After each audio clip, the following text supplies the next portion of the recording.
I just like to point out here and stuff. So many things. It seems like the Marvel Cinematic Universe is just crumbling on its own now. It is officially crumbled. It's dead. But I didn't expect it to do so. We expected for it to have a good first weekend. That was even a bad prediction too, because the Marvels had a very bad first weekend. Yes, sir. A very bad first weekend.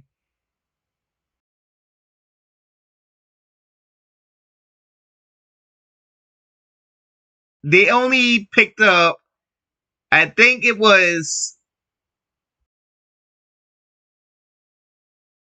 well, it's kind of, see, thinking it was only 47 million. Yeah, I think so. Yeah, and then it went up a little to 63 million. This is what it said right here. That there's your. Oh yeah, I need to share my screen.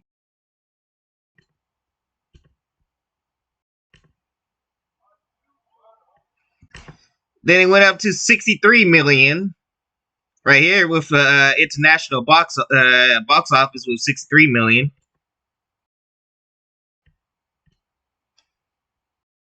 So that's how the weekend's been going. It only opened up, I think, at 63 million. That is sad. That is sad. So you mean to tell me that not even your audience that you were trying to cater to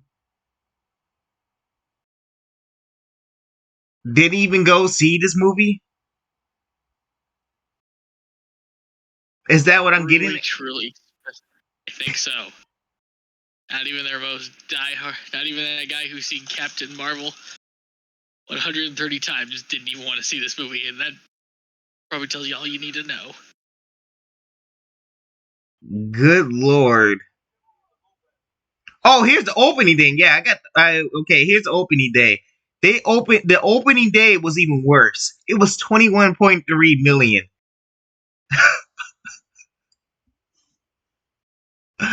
Oh my god, man. The Marvel they was not, I bet you the Marvel Cinematic Universe was not expecting this at all. They was not expecting this. It's hurting them badly. But I'd like to say something first before we get into Marvel. Marvel, who is now a failing brand and stuff. It's just in general entertainment and stuff. I noticed something stuff. It's like people want their, brands that they all grew up with to come back and stuff. They notice like a lot of their brands are going this path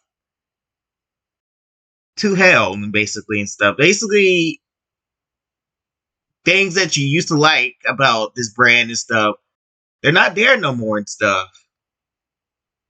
It's because these companies think that, some of these companies think that diversity. I'm gonna have to take my time with this stuff because it's gonna be. I need to be careful what I want to say here and stuff. Some of these companies want to focus on diversity and stuff, or just take what we love and stuff and try to put something that nobody wants. And I guess I could say that about Call of Duty too and stuff, because it's like a Call of Duty thing. Like, now that I've played, and I want to discuss about Call of Duty. Now that I've played all the Call of Duty games from old to new, I can needs to say this stuff.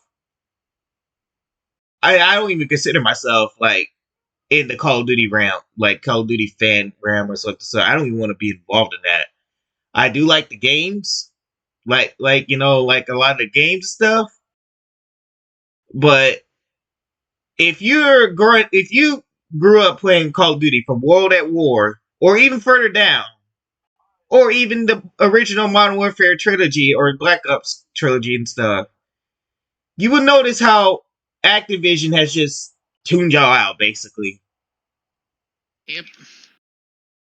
You will notice that and stuff.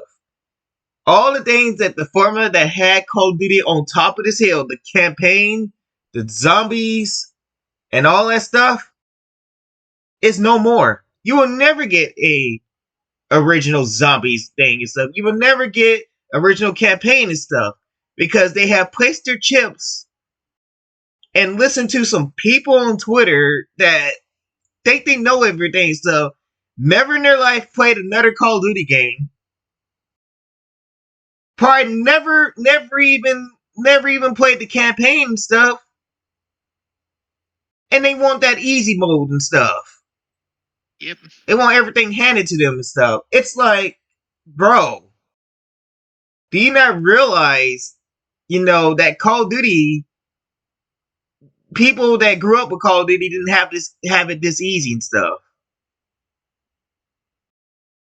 So why should we let up and stuff?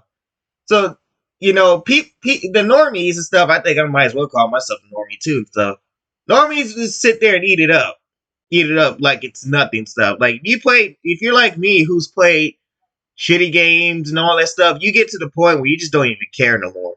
Don't even fucking care no more. But you will idolize the oldies, the old games and stuff. And then you have these people over here that claims this is the best thing ever and stuff. This new zombie stuff, Vanguard Zombies is the best and all that stuff. Then when you go tell them to play a new game, not a new game. You go tell them to play Black Ops 2 or something like that and stuff. They will look at you like it's outdated and stuff. I'm like, bro.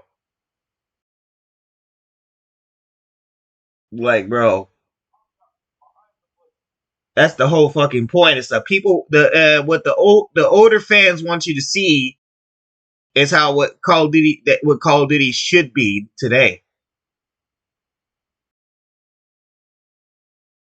and that it's going to kill this series if they keep going down this road. So now that Activision's attracted this new fan and stuff, Call of Duty will never give the older fans what they want and stuff. Basically, they're telling the older fans to fuck off so they can get these new fans and stuff. And these new fans complain about something every single day. Every single day. They're never satisfied. No matter how many times you try to fix a game,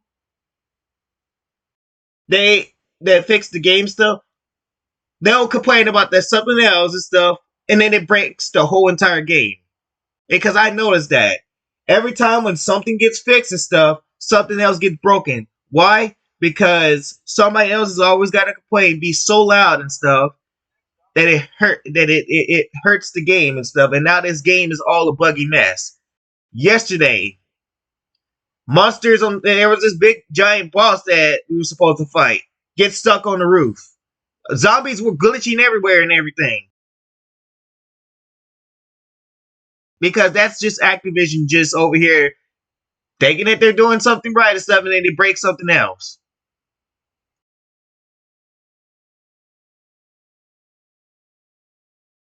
So, like, what Call of Duty fans should really do at this point is the older fans should probably just speak up the loudest and stuff and tell these guys to, either play the old games, learn that what Call of Duty was all about, what made it famous and stuff, or just get out or get out and stuff. Because at this point in time, if Activision's turned away from y'all and stuff, you will never get Call of Duty back. So the older fans have to speak up about it.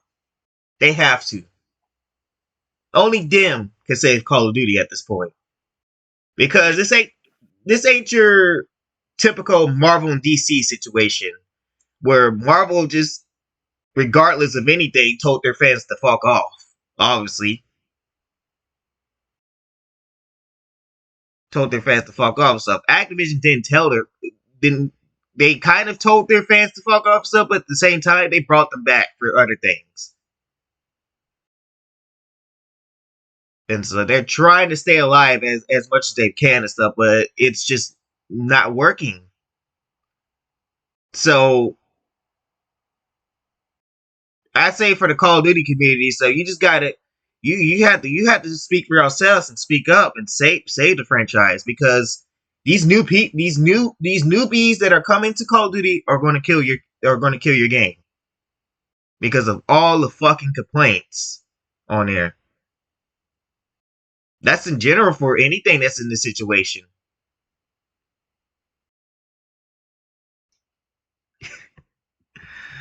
Oh man.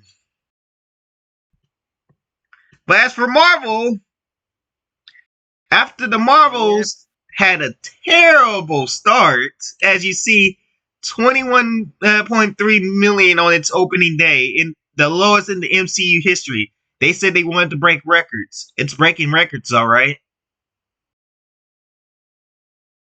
It is breaking records, all right. This stuff being an embarrassing film. They had one good weekend to at least get some money under their belts and stuff. They barely acquired any of that. You want to know what they got on Monday? 2.4 million. And now that the Hunger Games is about to come out and stuff, we're looking at almost an 80% drop off with the Marvels, which means this movie's dead. It's done. Dead and on arrival. Yep, it's done. That's it. So Marvel, you guys have brought this on yourself. You have decided to just destroy the entire Marvel brand for characters that nobody cares about and stuff. Oh, by the way and stuff, if you think that they're done and stuff, you think they're gonna turn course? Hell no. They're doubling down on this. Because number one, Madam Web is coming out.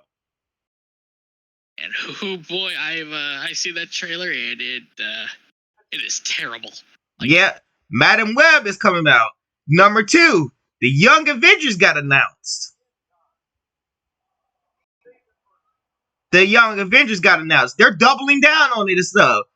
So, and I'd like to the Young Avengers are coming and stuff because they put that in the post-credit scenes, which means, yep, they're coming. So we're gonna get something that's worse than the Marvels. Oh god, that terrifies me.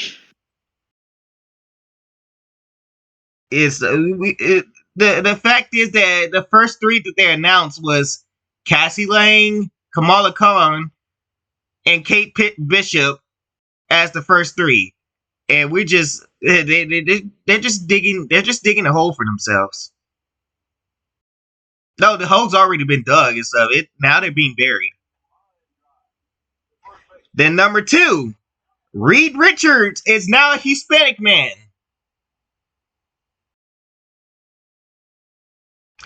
Why do we keep just treating white characters? We can't just leave the white characters alone. Why can't we just let them be white? Marvel. Why?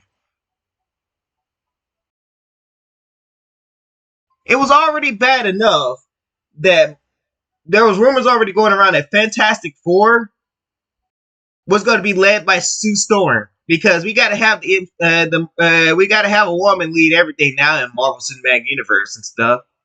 And then you pick this guy and stuff who loves to be put in second place by a woman, because it has already happened before with this man. So who's the best person for the role for that? Pedro Pascal. Don't get me wrong, great actor, love him, but he's not Reed Richards. I'm sorry, I can't see it. Well, Marvel's like, you're gonna have to deal with it stuff, because this man knows how to let the woman lead and stuff. I'm like, they do this because he lets the woman lead, because that's what happened in the Mandalorian show. I heard. Yep. Was that he was in second place while Bo-Katan just led the whole thing. Yep. And they're gonna do it again and stuff. So he's apparently fine with it. So I'm like, bro.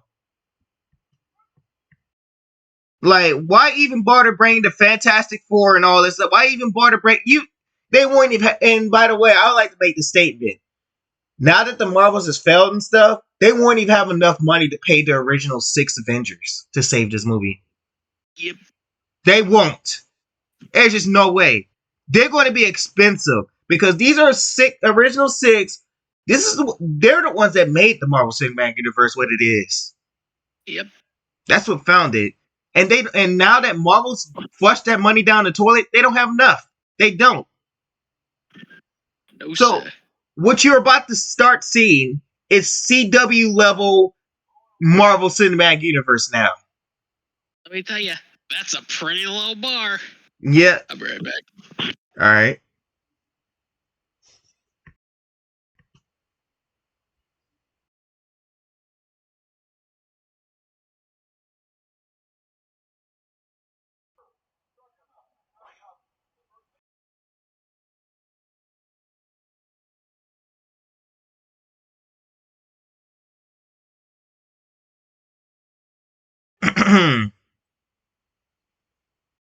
See.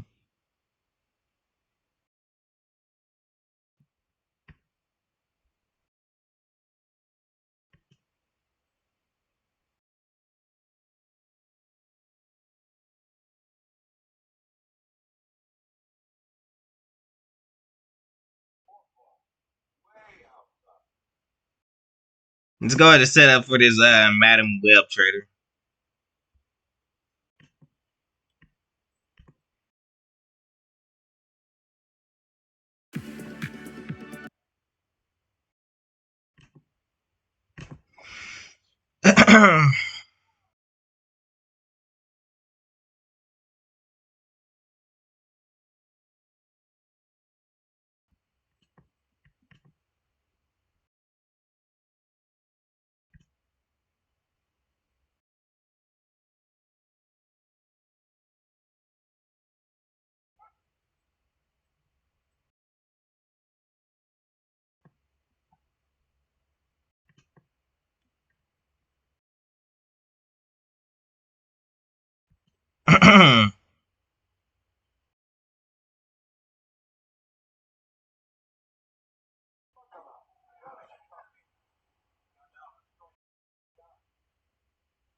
We're starting with the Madam Web trailer. This is gonna be good. Yep.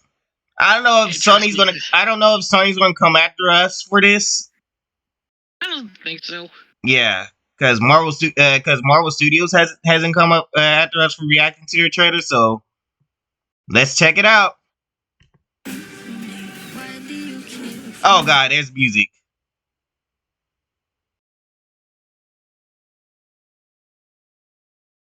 Come on, get your stuff. Let's go. What is that Spider-Man suit? It is not a Spider-Man suit. That is a fucking Gimp suit. The hell is this supposed to be? The hell? So apparently that's it. Yeah, that's gonna be our main villain, folks. Or supposed to be. This is gonna be a beta switch. I can already tell you that right now. Like, what the hell is that suit? Stuff. Let's go.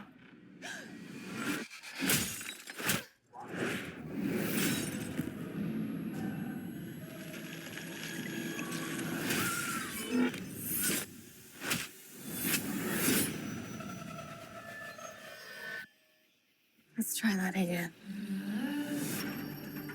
What is that? A week ago, I spent my life racing against time, I'm gonna help you out today, okay? trying to save people who were running out of it. Jesse! Until one moment changed everything. Come on! Welcome back to the land that we're living. I don't understand what's happening. I've been having visions. I knew he was gonna die. I think I'm seeing the future. New York City's a whole new level of crazy these days. What do you want from me? Like some wait. New York City's a whole new level of crazy these days. This is an emergency. Get off the train. That man's trying to kill you. What? Who are you? What is going on? I can see the future. Oh, what the hell? She didn't see that coming? That's not how it works. I've seen that man before. So who is he? Ezekiel Sims. He was in the Amazon with my mom when she was researching spiders right before she died. Wait, I recognize you. You live in my building. You're the paramedic. Yeah, you almost ran me over. You don't think this is weird? How we're all connected? Oh yeah, by the This is way, like the least weird thing that's happened all day. all those girls right there, they're gonna become spiders. Yep. All of them. So another Marvel Studios moment and stuff. They ain't no Sony. Well, Sony does have part of it and stuff, but another Marvel Studios moment because this is a Marvel Studios project. What do you want from me? I have no idea what those girls are coming. Why don't you run from me? Look at these spiders, I man. can see. Are coming. Why don't you run from me? So No idea what terrible. those girls are coming. What is that suit? But I'm thinking that they're trying to deal with these suit. They're trying to create a Spider Verse. But how you gonna do that with no Spider-Man? Because they keep forgetting Peter Parker is what got a lot of these characters off the ground.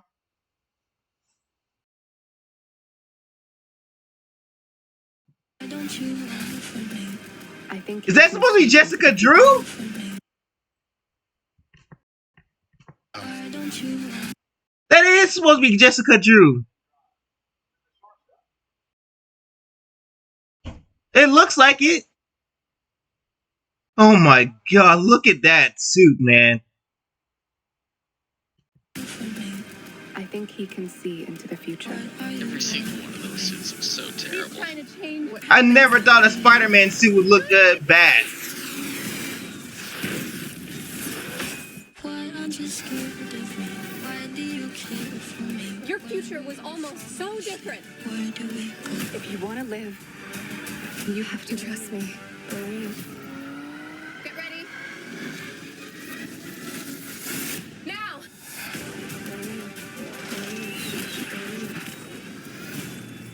You're showing off. Maybe a little.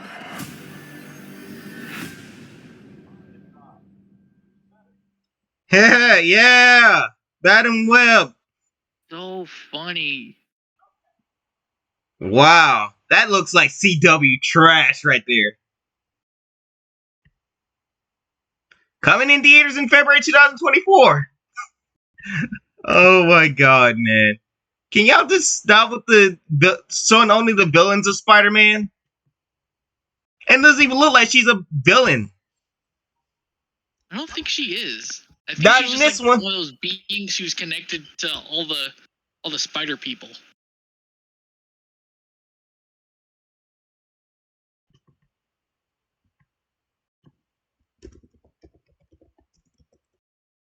I need to make sure that this is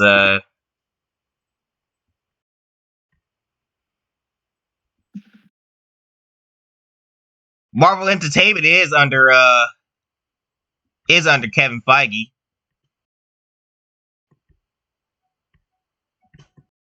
So I guess this is a Marvel Studios project.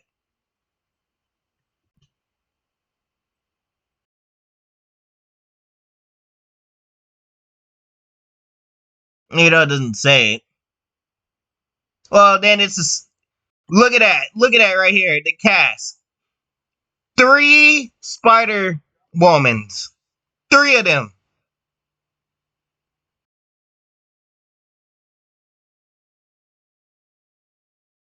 Wow.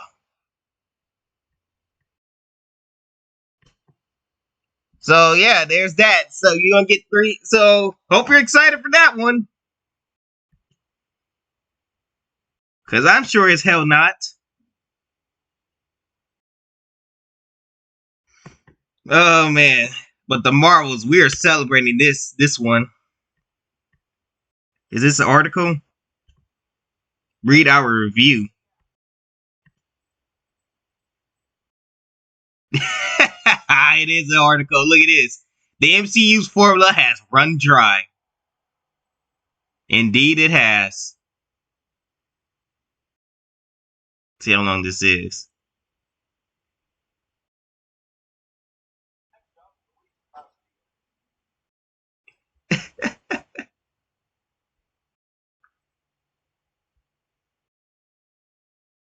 So I guess this is their review of it and stuff. The Marvels marks the 33rd. Should we read it? Yep. The Marvels marks the 33rd film in the Marvel Cinematic Universe, and oh boy, and the cracks are starting to bleed. What was once seen as the most bulletproof and profitable franchise in Hollywood has delivered incredibly mixed results this year. Phase 5 of the MCU has kicked off with a widespread disdain for Ant-Man and the Wasp: Quantumania, all thanks to Cassie Lang. Yep. It's just mighty funny how these young Avengers just kill a movie like that. And bounce back with the universal praise of Guardians of the Galaxy Volume 3 and stuff, which was Disney's only hit this year. I think this was actually Disney's only hit this year. Everything else they have put out this year and all of their brands have flopped. That is sad. And on the television side of Disney Plus, Secret Invasion is now widely agreed to be the worst MCU series to date, while Loki Season 2 garnered impressive acclaim, yet is lacking in viewership. So what gives? Loki Season 2 wasn't that bad. It wasn't that good either. It was Sylvie. Yeah. It was just they need to get rid of Sylvie. But Secret Invasion, man, that's a joke. So what gives? On top of that, top of all the reports of troubles within Marvel Studios, including a slew of setbacks for Blade and Daredevil Born Again, probably for the best. The release of something as botched together as the Marvels feels like it an even louder cry for help. They're dropping the ball on this one, man. They're dropping the bomb on them to this one. But nothing can go wrong with Captain Marvel. She's wonderful.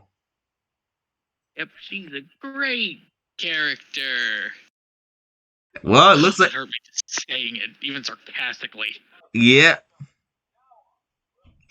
First of all, it's no secret that 2019's Captain Marvel was met with an unwanted toxicity online, mainly from male viewers. Of course, we gotta blame the men. Blame the men and stuff. Because women can't do no wrong, even though there was a poll that said that not a damn woman went to go see this movie. It was all males. Yep. So, where's his audience, Marvel? Where is it?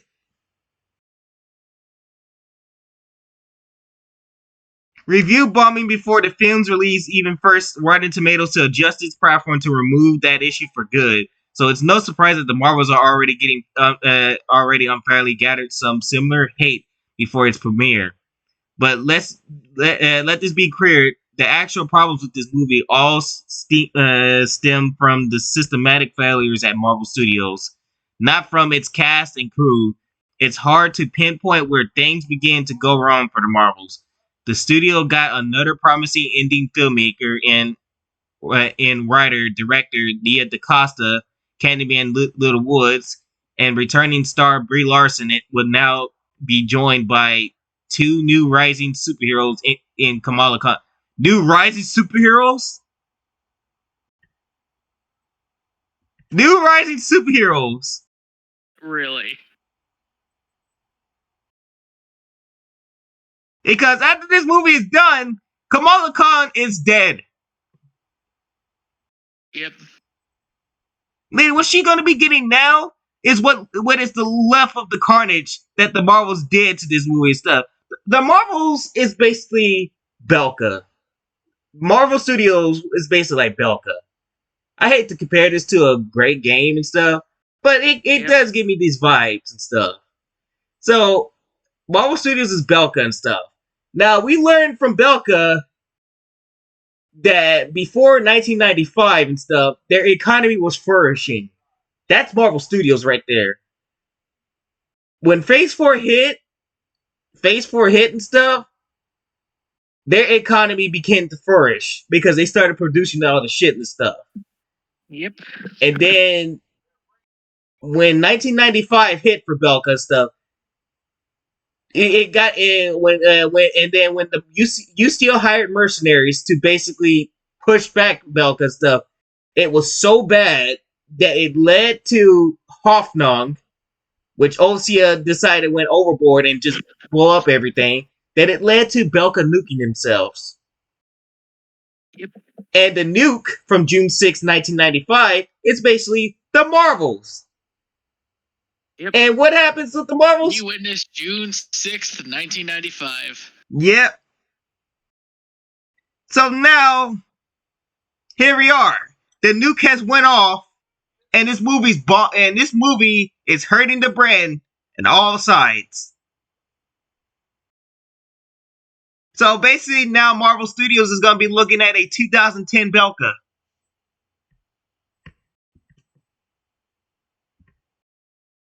And stuff, aka Miss Marvel and Monica Rambeau, aka Photon. It all screams success at first. No, it does not. Who told you that lie? Yeah, that's cope. That is cope hard. They have been coping hard. Perhaps the biggest problem with this movie is that it can't be determined what it wants to be. Written by DeCosta, Megan McDonnell, and Alyssa Cardizat. I don't even know how to say that name. The Marvels is meant to be a sequel to Captain Marvel and the Miss Marvel Disney Plus series, while also picking up important threads from WandaVision. So yeah, I get so sick and tired of saying this and stuff, but yeah, it's one of those. If you didn't see Miss Marvel or WandaVision and stuff, you're gonna have to go. You have to go see that and then to see the Marvels. Fuck off, Kevin Feige. Just fuck off. Because first of all, I'm not wasting no money to see this show, and I'm definitely not wasting my money to see what you did to Wanda.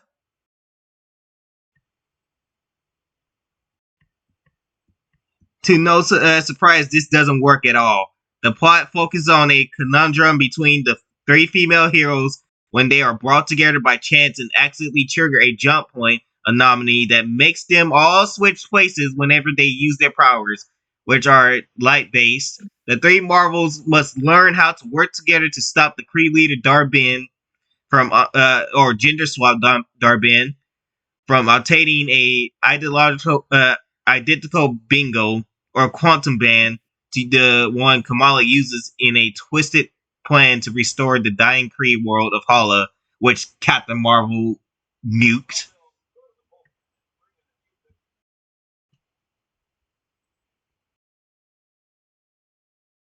Okay, this is just explaining the plot. I think it's just explain the plot. Let's see. Blah blah blah. As a potential gets swept into the action as we take Chung Young and Vision. Now, this might not seem a lot to ground to cover, but take into consideration how much the homework is needed before starting this film. Well, guess what? I didn't do that homework. I tossed that homework right back to Kevin Feige's face. General audience who only saw Captain Marvel cannot walk into this sequel without having watching two separate shows, and that disconnect is immediately felt. That's just insane that they try to make you watch those shows, man. Yep. Don't forget to watch those shows on Disney Plus. And did that help them any? No. Viewers are rushed into the story in such a poor way that they are expected to already know every piece of lore and background information. And when the plot is already too complicated for its own good, this makes the Marvels very tedious to watch. That's just a generous statement right there. Yeah, that is a very, very generous statement. That is a generous statement. More like torture to your eyes. Every single one of your senses. Casual and torture to your ears if you actually went to saw this in the theaters. Casual Marvel fans will have a tough time keeping up, leaving only the diehard fanatics as the ones who can enjoy the movie stress-free. And even then, there are more hurdles to get over.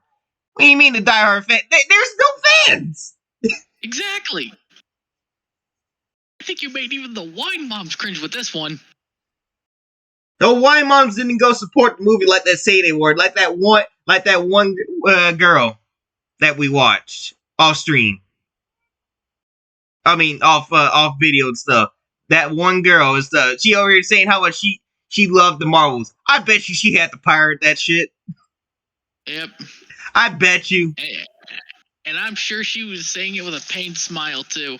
That's what I'm saying. She's like, I'm taking a break for this. I'm pretty sure that break has been extended. And stuff, now that she's heard about the box office results. There's no other way to say this, but the screenplay is so butchered and the editing is so hazardous to the point where studio interference is just way too obvious. The first two acts of the Marvels are merely a string of scenes barely tied together by a loose thread. One can't even tell when the first act ends and the second act begins, with there being no consistent flow whatsoever. Everything about that movie sucked. Everything. Yep. There was nothing good. The three leads aren't given a proper time to grow as a team in this discombobulated edit, making it more disappointing for fans who have waited a long time. Again, what fans? No fans have been waiting for this. That's what I'm saying. No Marvel fans will be crazy enough to wait for this garbage. Which is why it's only made 2.4 million at the box office on Monday. It is dropping when the Hunger Games prequel comes out and stuff. This movie's dead.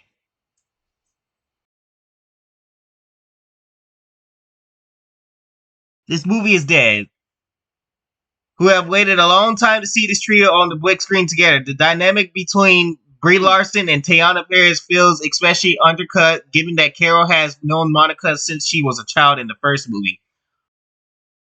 Iman Vellani is doing a lot of the heavy lifting with her natural charisma, though the script didn't offer her much growth when she isn't played the comedic relief by fangirling over superheroes. Even then, it wasn't even funny. Exactly. It was just. Even then, it wasn't even funny and stuff. So, regardless, if she did do the heavy lifting and stuff, but even that, it was killed by the horrificness of this character. And depending on how badly this movie does, which is going to do very badly, this could kill some careers. Yep. The 3 stars do their best with what they're given, which is not to begin with. Weak MCU films in the past have been able to somewhat redeem by charming lead actors. However, the Marvels is too bogged down by other issues. Brie, Teyonah, and Iman Innocent.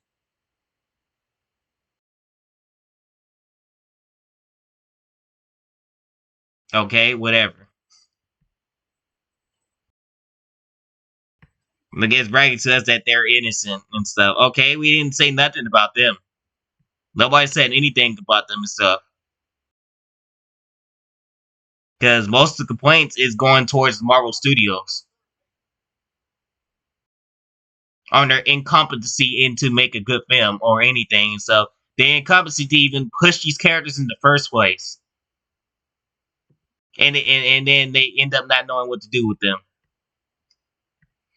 The villain is among the weakest of the entire MCU franchise and stuff.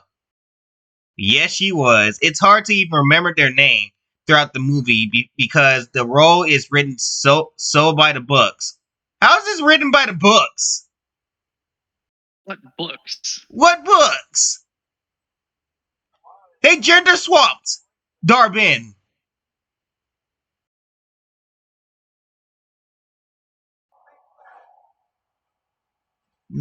Zoe Ashton's talents are wasted and stuff. Oh, she was abysmal. Her acting was abysmal in this. Yeah, she felt like robotic. That's what I'm saying. The Korean superstar Park Seo-joon makes a noble impression as Prince Yan of the Prince planet Aldina. Oh my god, that planet. Oh yes, the Disney planet. Yes, basically we could call this Disney's planet. Who has a spicy history with Carol. The people of Aldina only communicate in song. Oh, I'm so glad I muted that. Leading to a musical number between Carol and Yan that makes for the best sequence in the. That's cope right there. That is so cope. Yep.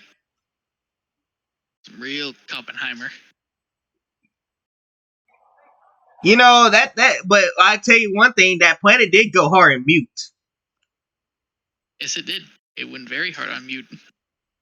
So I'll give them that and stuff. When you hit that mute button, when this fight goes on Disney Plus and stuff, it works.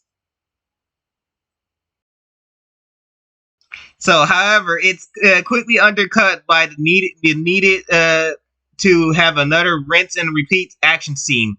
A later sequence that involves Goose the Flerken. Oh no. Yeah, the cats. Which also did genocide too. Yep. And a slew of Flerken kittens proves that there are some really hilarious and creative ideas present in the Marvel. You call that creative? No, that cannot be the most creative thing they have. No. No. No. I refuse to believe that. You see what I mean? Praising genocide.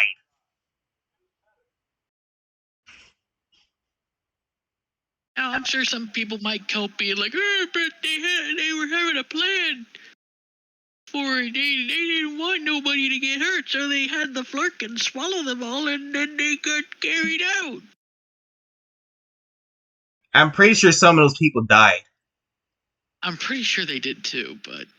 Because there was not many that got swallowed up we saw in the movie. I think it wasn't even many. I think it was like one person that we saw.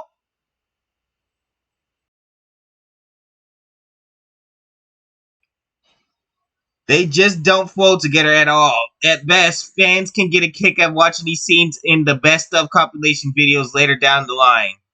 No, that's a lie too. So you want what? So you want us to laugh about genocide? I just don't understand these people that make these articles, man. They're over here praising genocide. Captain Marvel is a genocide. Is a worldwide threat of a genocidal bitch.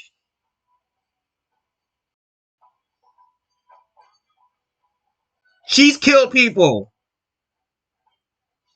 Fucking seriously. Those cats are genocidal.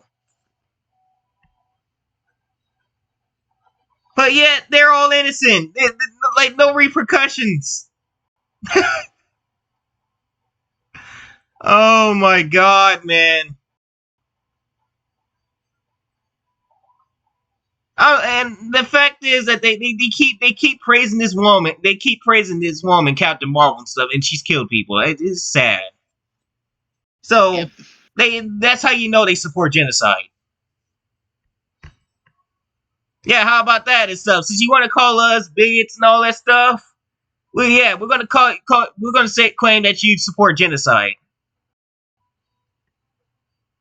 There you go, right back at you. There hasn't been an MCU film that feels this tampered with since the early days of Phase 1 and 2. Those weren't tampered either. This article's losing me and stuff, talking about tampering in Phase 1 and 2 and stuff. No, those weren't tampered and stuff. Those were actually well done and well polished. Why did it need to be in this movie? Well, maybe because Marvel Studios president Kevin Feige's dream of interconnecting stories from both films and TV has its fair share of limitations. Since plenty of plot threads from the first Captain Marvel movie are merely glossed over, The Marvels doesn't work as a proper sequel. Since Kamala doesn't get much of as a true arc that is more than just what's on the surface with her powers, The Marvels doesn't really work as a sequel to her show either. Monica's character also doesn't get presented with an interesting challenge until the very end. The switching places element with the three heroes is merely a gimmick for action overload. Cinematop, huh? No, it was not used for action. I can tell you that much. The villain was defeated easily. There are obstacles that if anything, that whole switching gimmick was used more for comedy. And I just need to say, it was some bad comedy.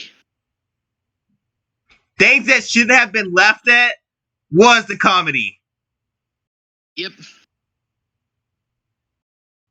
And stuff. Not whatever they were trying to do and stuff. All that switching and shit and stuff. That wasn't even funny. And Kamala, with her cringe ass shit, wasn't funny either. Hi! Nick Fury!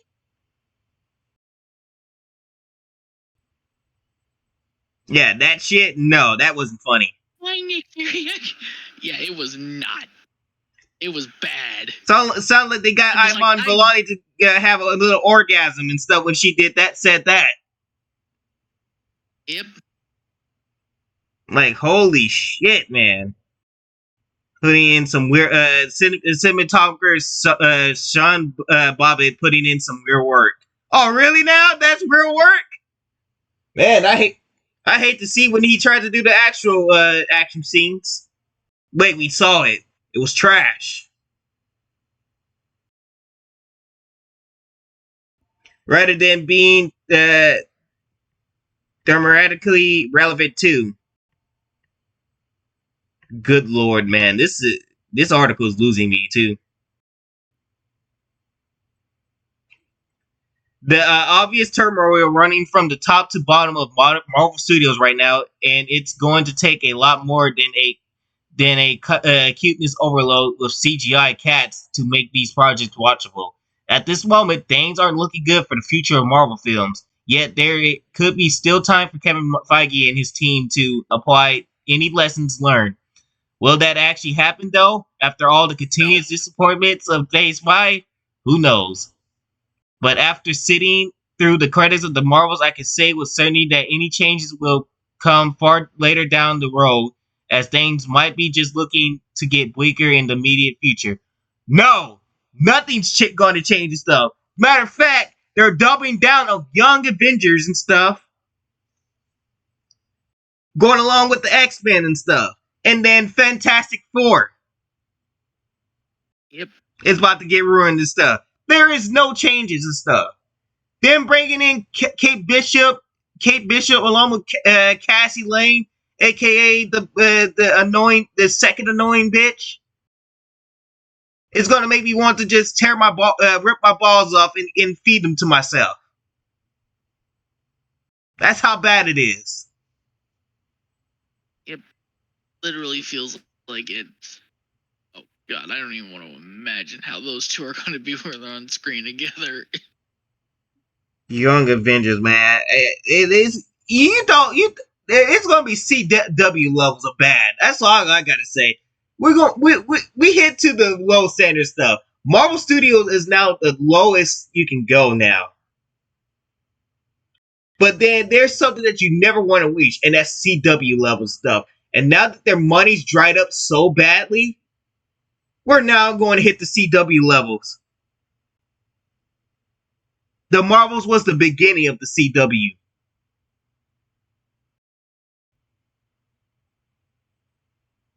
This is all they can afford now, is Young Avengers.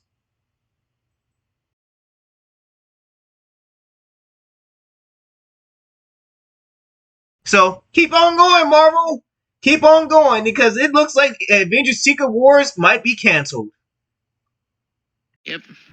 And the MCU is and the MCU is going to be buried. That's what I'm saying. If they bring out the Young Avengers stuff, the MCU is indeed dead. Your best bet is to just put this on Disney Plus. That's all I'm going to say. If you're going to bring out these Young Avengers, put them straight to Disney Plus and stuff, because nobody's not going to want to see them on big screen again. I'm gonna tell you that right now. You're gonna be wasting so much money if you put those Young Avengers on big screen. Yep. You're not making no hits out of that. Guaranteed. So there you go. That was its opening day and stuff. 21.3 million, which is sad.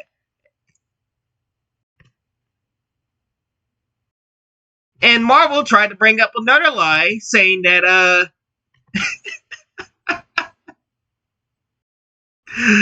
oh my god. It's a comic book, what a comic book movie should be.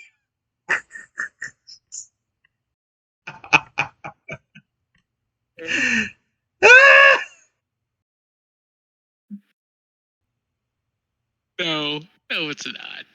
It's not even good as a movie by itself. It couldn't even hold its own, man.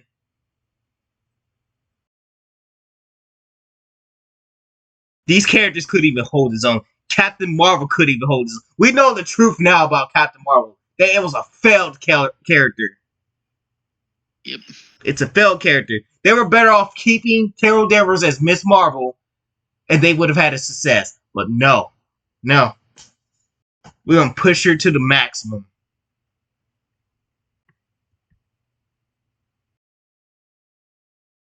Damn, man. This is sad. That is sad, man.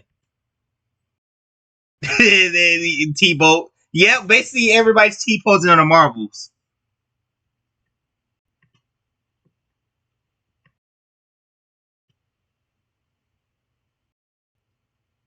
Okay, where's oh yeah, we gotta take a look at that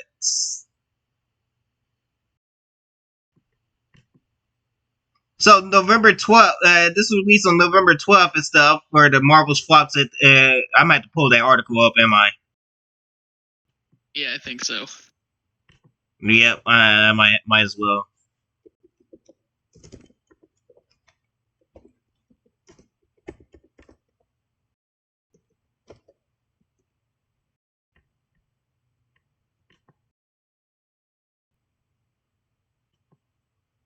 Okay, Marvel's flop at the international box office. That's what did I just do? International box office.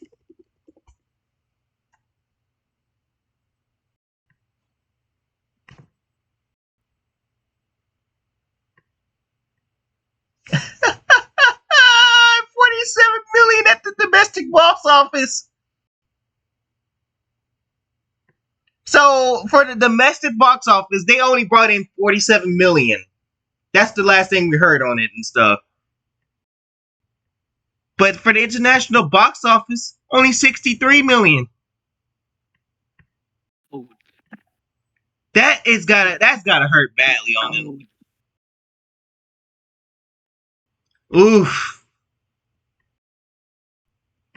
Oof, man. Oof.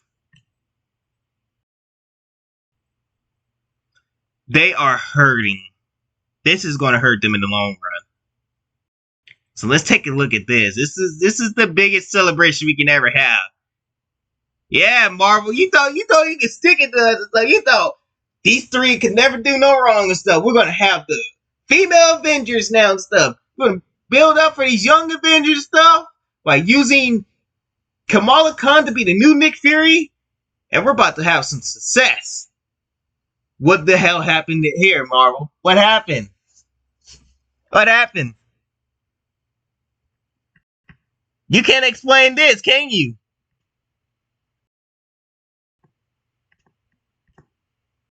Your movie is dying. It didn't even have a good first weekend. There's nothing super about the opening weekend of Disney's superhero adventure. Oh, that's a better term for it too. They actually got that right. Disney's superhero adventure. Because it was Disney-fied. Yep. The Marvels, which whiffed at the box office with 63 million internationally and 110 million globally. Oof! Damn.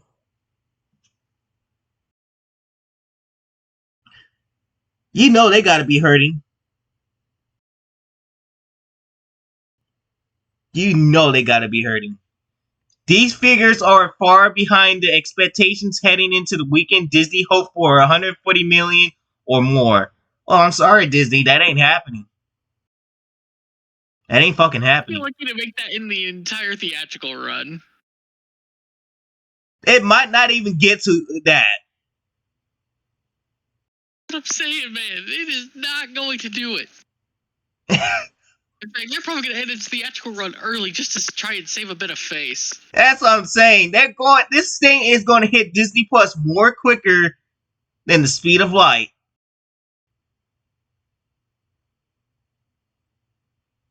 This literally is a crash and burn. I'll be right back, right quick.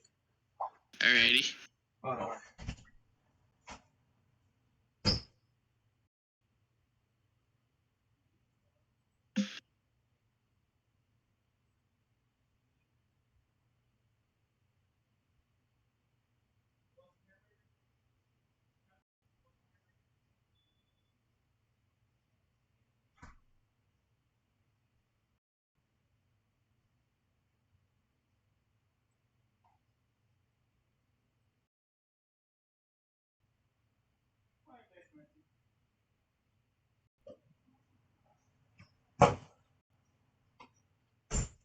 Alright,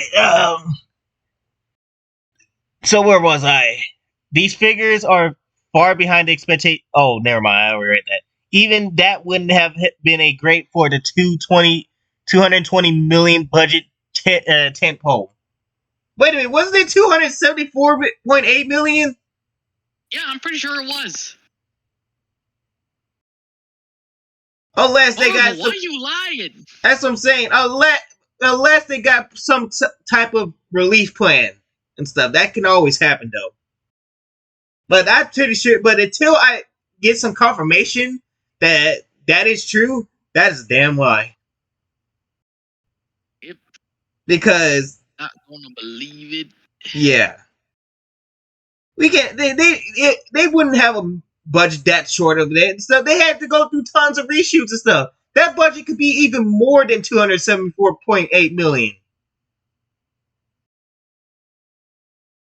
So that's a lot. We're almost looking at a $300 million budget, which is no way in hell it's going to make its money back. Nope, not in the slightest.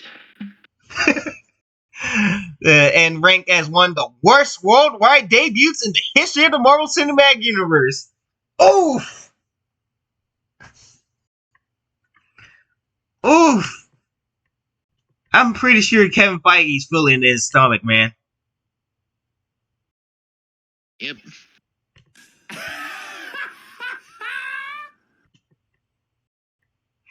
Damn, man. Kevin, man. You might need to hang this up, man. It's over. Pretty soon you're gonna be pretty soon you're gonna be pooping out CW level type of Marvel films. Damn, man, this is the lowest it could go. We were and the fact is that we were too generous when we said that this movie was gonna have a great weekend, and oh boy, we were wrong about that. we said that because we were trying to be kind about it. We weren't trying to be like, oh yeah, this movie's gonna flop so hard. We're like, okay, maybe it might do good. You never know. Yeah. But seeing these box office numbers as they are now, yeah, there's no way this movie's gonna make any of its money back. Like, the Marvels made us wrong and stuff. Marvel made us wrong. They did that to themselves. Oh my god. The Marvels is the 33rd MC, blah blah blah. 2019's $1 billion behemoth, Captain Marvel, which was sandwiched. Yep. Okay, this is basically that explaining that and stuff. But yeah, I'm glad you idolized that. It was sandwiched. Because we know that now for sure. Because now that this movie's come out, it shows where Captain Marvel lies. Yep. Nobody cares for it. They did it because of a great marketing strategy plan.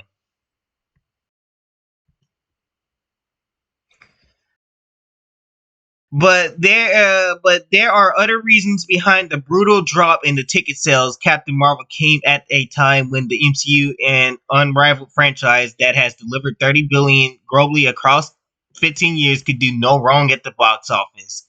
In the time since, Disney has adulterated viewers with countless spin-offs, sequels, and TV series on the big screens and big and small screen. The Marvels demonstrates the Earth's mightiest heroes are mortals after all. Mightiest heroes? Mightiest heroes!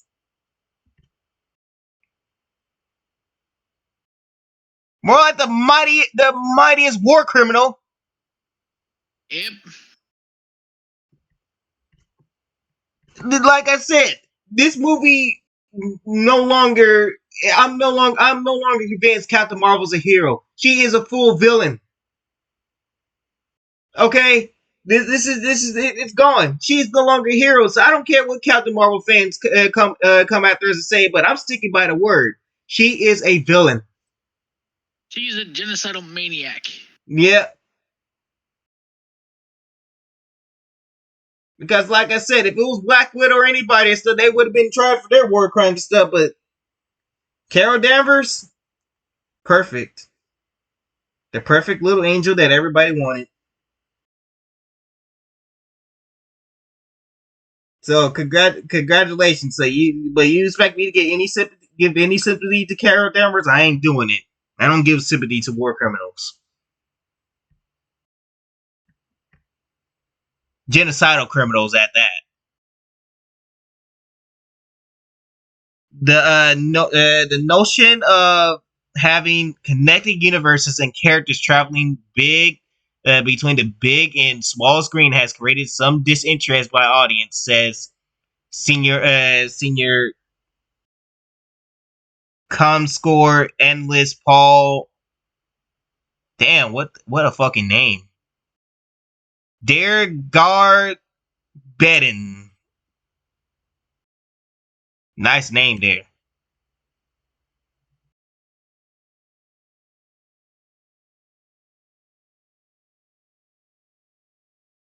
Though none of the overseas territories were stand out. China landed the biggest start outside of the US with a soft 11.7 million, followed by the UK 4.3 million, in Indonesia 3.7 million, Korea 3.5 million, France 3.1. It just gets worse and worse. The Marvels are also failed to resonate in IMAX as the premium format contributed just 5.6 million internationally and 10 million worldwide. Oh my god, man!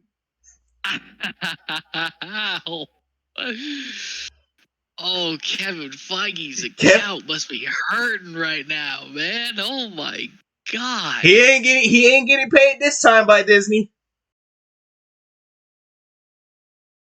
I don't even think. Well, he could get them DEI points. What's that thing that they're under now and stuff? I think it is called DEI points. I think so. Yeah, he will get the DEI points and stuff, but he ain't getting no money from it. Like, what is their thing they're trying to accomplish by trying to get all these DEI points? Like, what's the goal behind that?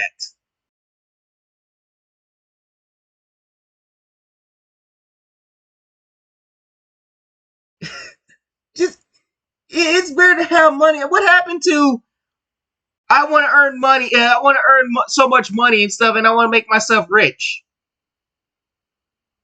What happened to that?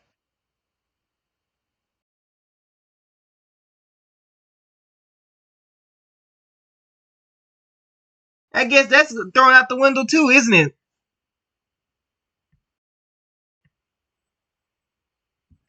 Nia DaCosta, Candyman, directed the Marvels, which again spotlights Larson as Captain Marvel and elevates the profile of Tiana Paris as Monica Rambeau and Iman Vellani as Miss Marvel. Like the 32 movies before it, the trio heroes are also with saving the universe. Are tasked with saving the universe from forces that seek to destroy it. The Marvels has not been embraced by critics. It holds a 63% on Rotten Tomatoes. Though reviewers have praised the breezy runtime, it's the shortest MCU movie to date, and Vellani's turn as Miss Marvel, if there ever is another film about her. Because, like I said, Which I highly doubt at this point. Yeah, like I said, Marvel's gonna have to go down to them CW budgets. Which means I think everything she does now is gonna be on Disney Plus. Yep. They ain't coming to no big theaters like that. I bet you Marvel's like, yeah, we gotta stop these big screens. After that embarrassment, give Kevin Feige some water, like what Chris Lee would say. Yeah. This man needs it, because holy crap. Give Kevin Feige some water. What are you doing? That's what Chris Smoove would say.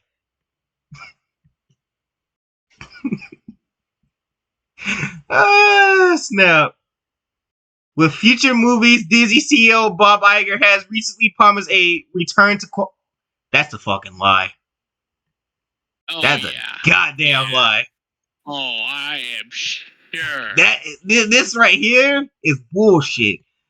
Bob Iger has recently promised a return to quality over quantity. Yeah, sure, Bob Iger. Yeah, you said that before and stuff. And what happened and stuff? We ended up getting Thor: Love and Thunder, Doctor Strange: Multiverse of Madness,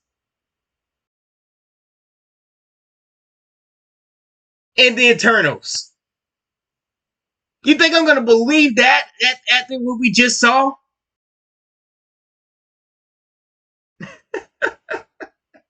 Yeah, no way in any shape or form.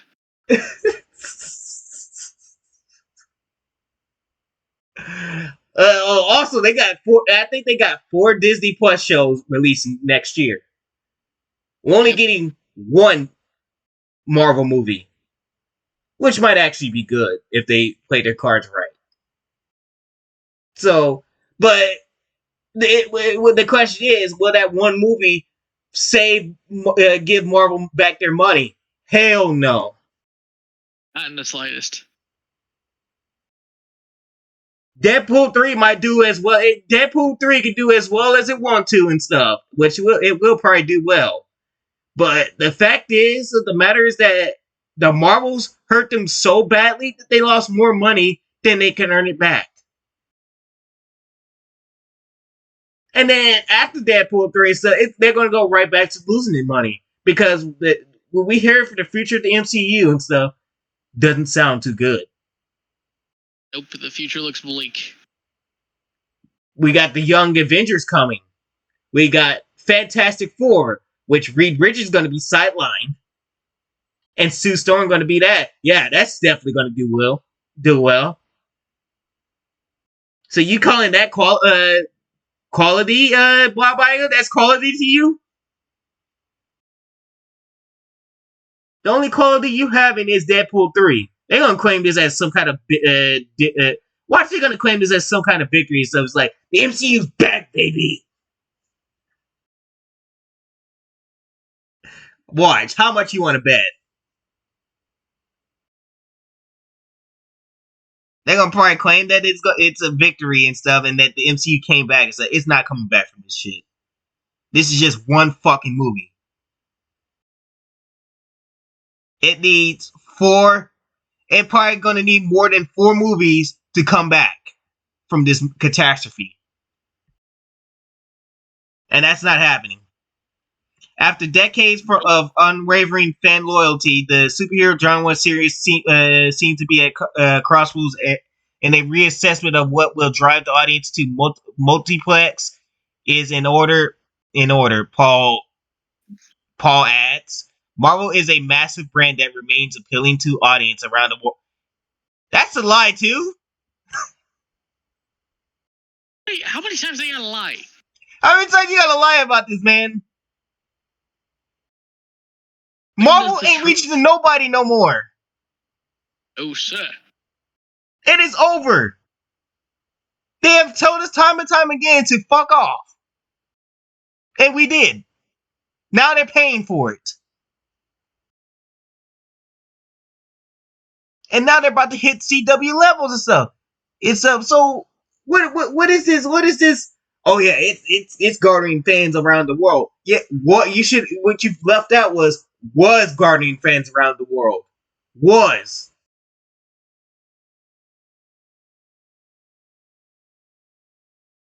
But new strategies may have to be instituted to ensure future success. They're not going to do that. They already told us that. The post-credit scenes of the Marvels told us everything we need to know.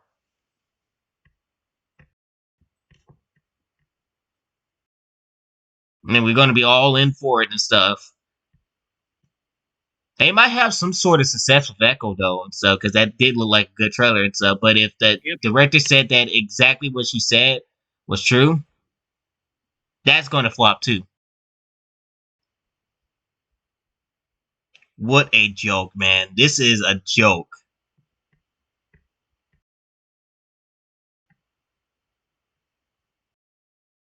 Congratulations, Marvel, on your flop, man.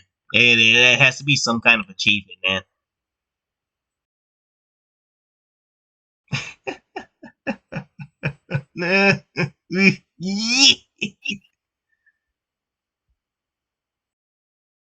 Oh my god, man. We still got articles to go, man. It just never ends with these people.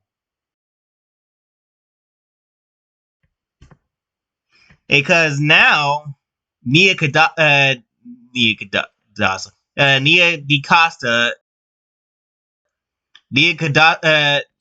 did it again. The Marvel's director is hoofing it to us haters and stuff. She don't give a care about us haters and stuff. You know, we're just racist, we're sexist and all that stuff. You remember that? Yeah. She don't care about us. Because Nia DaCosta ignored the haters and made the movie her teenage self would want to see. Oh, yes. The blurred energy.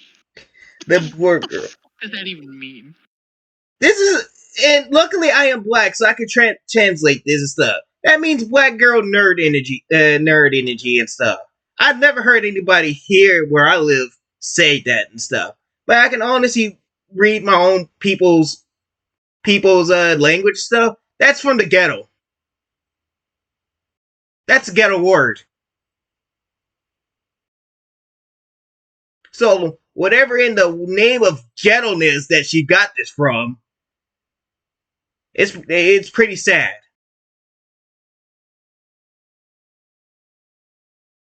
And I don't think Compton sells that type of ghetto-ness there either. Good Lord, man, you make black people look bad. The Nia DaCosta survived the roller coaster of making the Marvels, but London rush hour traffic threatens to make her sick. It's late October, weeks from November 10th release of the 250 million superhero movie. That's close to it, yeah. When they probably got a reduced cost and stuff, but that's still a lot of money. Superhero movie and stuff. DaCosta is conducting a Zoom interview from the backseat of her. Oh no, it's one of these stories, isn't it?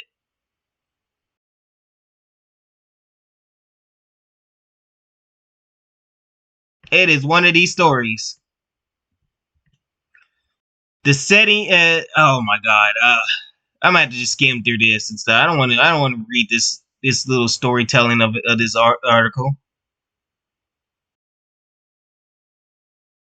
Racing from one project to the next, DaCosta was 28 when her debut feature Littlewood, starring Tessa Thompson and Lily James, won the Nora Ephraim Award for female filmmakers at the Tribeca Film Festival. Okay, yeah, I'm skipping through that too.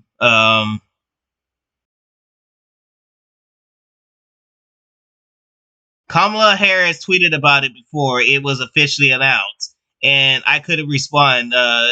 DaCosta recalls laughing. I feel like it really ruined any moment to connect with her. She's got the vice president talking, but how does DaCosta feel about the shattering so many glass ceilings? Oh yes, we got shattered so many glass ceilings and stuff because we the first female black actor, black director to show work on a Marvel movie. You forget about Black Panther. They forgot about Black Panther, didn't they? Yep. Oh my god.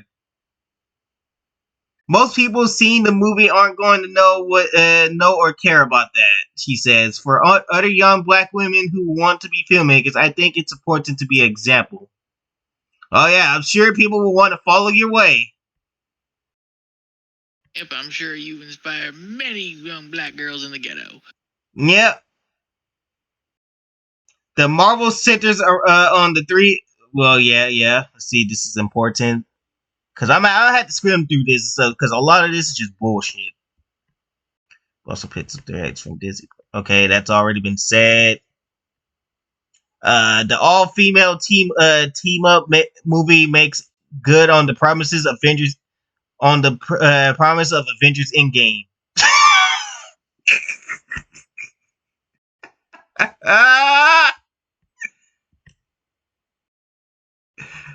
Makes good on promises of Avengers Endgame. But keep in mind, folks, this is the same woman that blamed Captain America for Infinity War. Yep.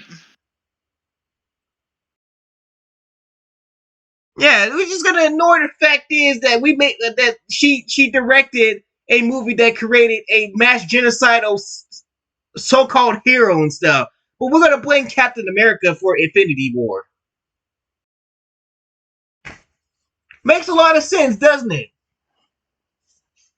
And it's six-second sequence in the fight against Thanos, where all the MCU's Superwoman rally behind Captain. Oh my god! Yeah, I'm not reading this either. DaCosta gives fans an hour and 45 minutes of that same energy as the trio join forces to face a new villain, also a woman, Dar-Benn, played by Zoe Ashton. Yeah, about that same energy that people had for Avengers Endgame. If I'm sure if the Avengers knew that Captain Marvel was a national born genocide hero and stuff, I'm pretty sure that rally wouldn't have happened.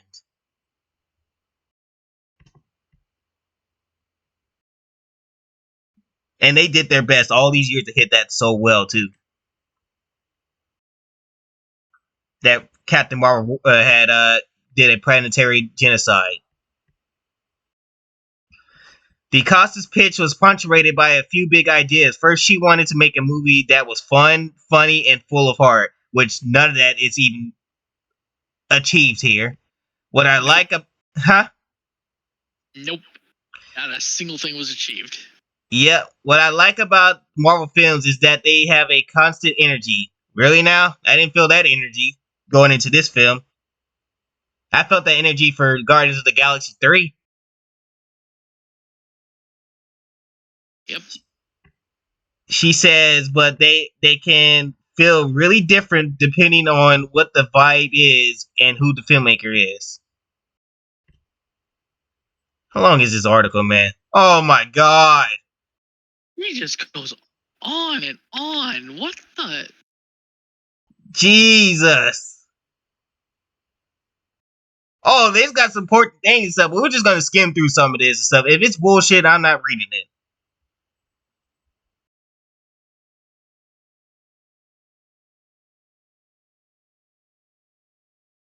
She also, here's a good one. She also wanted to satisfy the.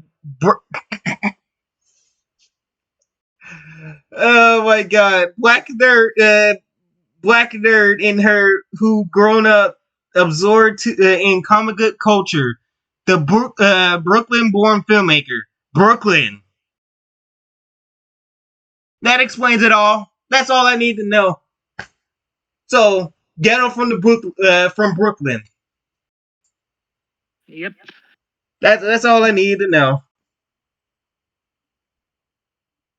Because I never heard anything like that down here. In places that are ghetto in Texas.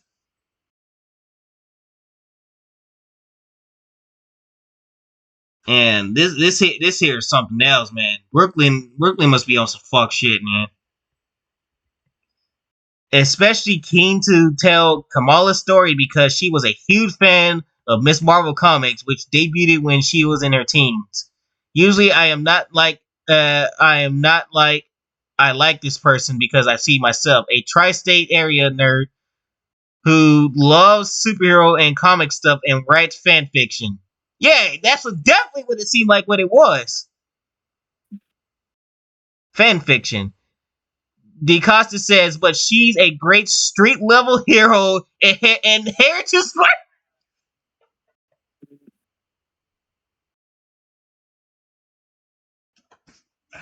A hair to Spider-Man.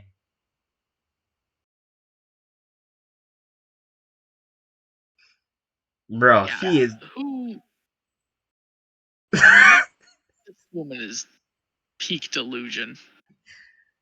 There's no way in hell. Miss Marvel is nowhere near Spider-Man levels.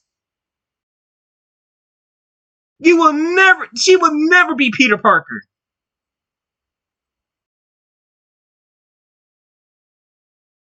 There's a big gap difference between Peter Parker and her. A big gap difference. As a matter of fact, I can tell you one of the differences is because everybody cares about Peter Parker and Spider-Man. Peter Parker, Spider-Man. Nobody cares about Miss Marvel. There, I named your difference. But a hair to Spider-Man, there's no way. There's no way. And first of all, I just like to state this. Miss Marvel never met Spider-Man. Yep. In the MCU. She never met Spider-Man. But she did meet Spider-Man in the comics, though. Yep. In fact, they were good friends in the comics. Yeah.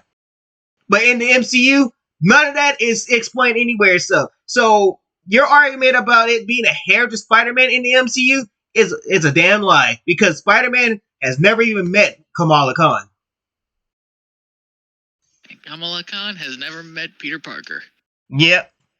None of the Peter Parkers. Not even Tobey's Peter Parker, not even Andrew or Tom Holland's Spider-Man.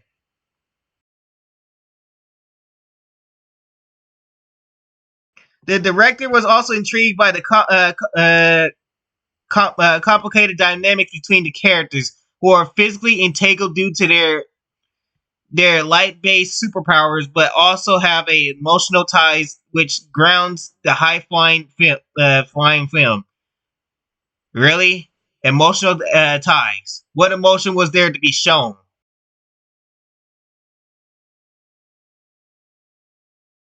The only emotion that was shown was by Kamala Khan. The heavy lifting.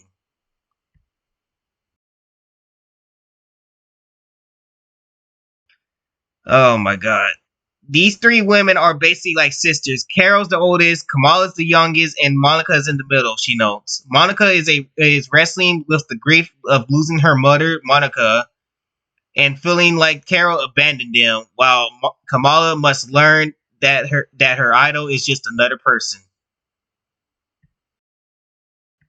No, she should have learned it and stuff that the so-called hero of hers, predatory genocide. Yeah, the genocidal maniac,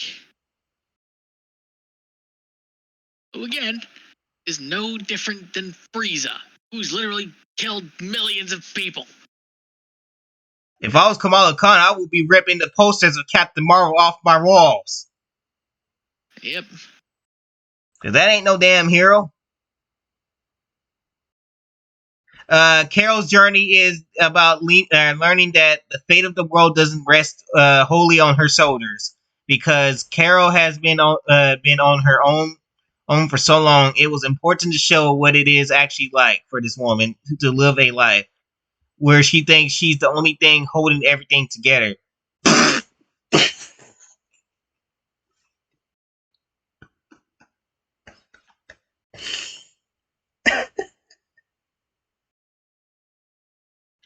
The Marvel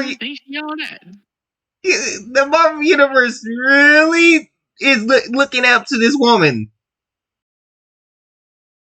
That means everybody's in trouble.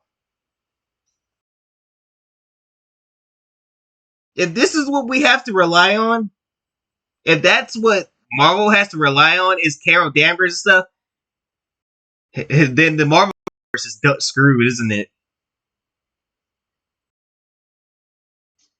Oh boy. Which is a story that a lot of women can relate to.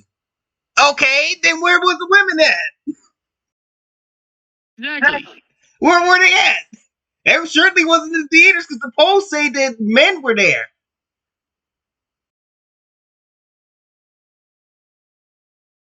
And they were 40 plus too and stuff, I think it was. That the numbers were 40 and older.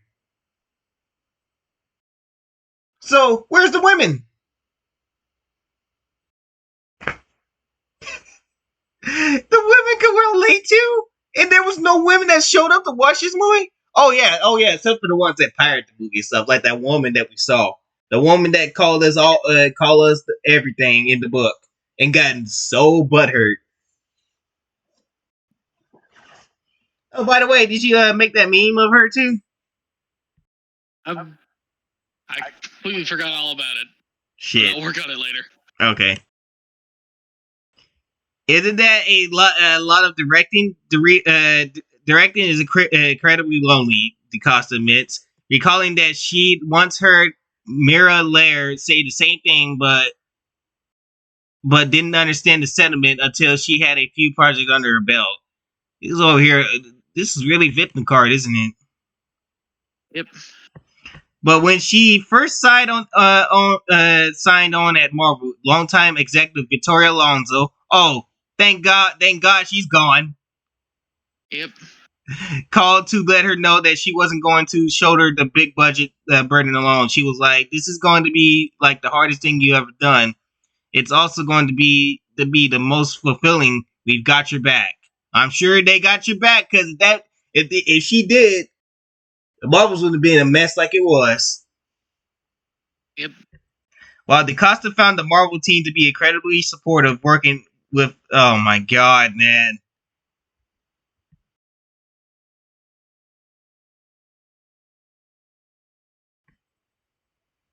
Jesus Christ. I'm gonna have to skim through some of this shit. I was like, cool, but here's what I can tell you. Yes, set pieces will change and script pages will change, but the reason why they wanted to make this movie in the first place and why I'm invested in this emotionally are these things. As the script changed and evolved, the specifics of that emotionally was always the same. Okay, skip that again.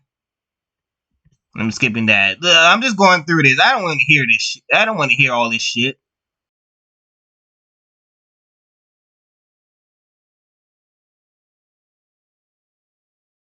Oh, this looks like some interesting shit.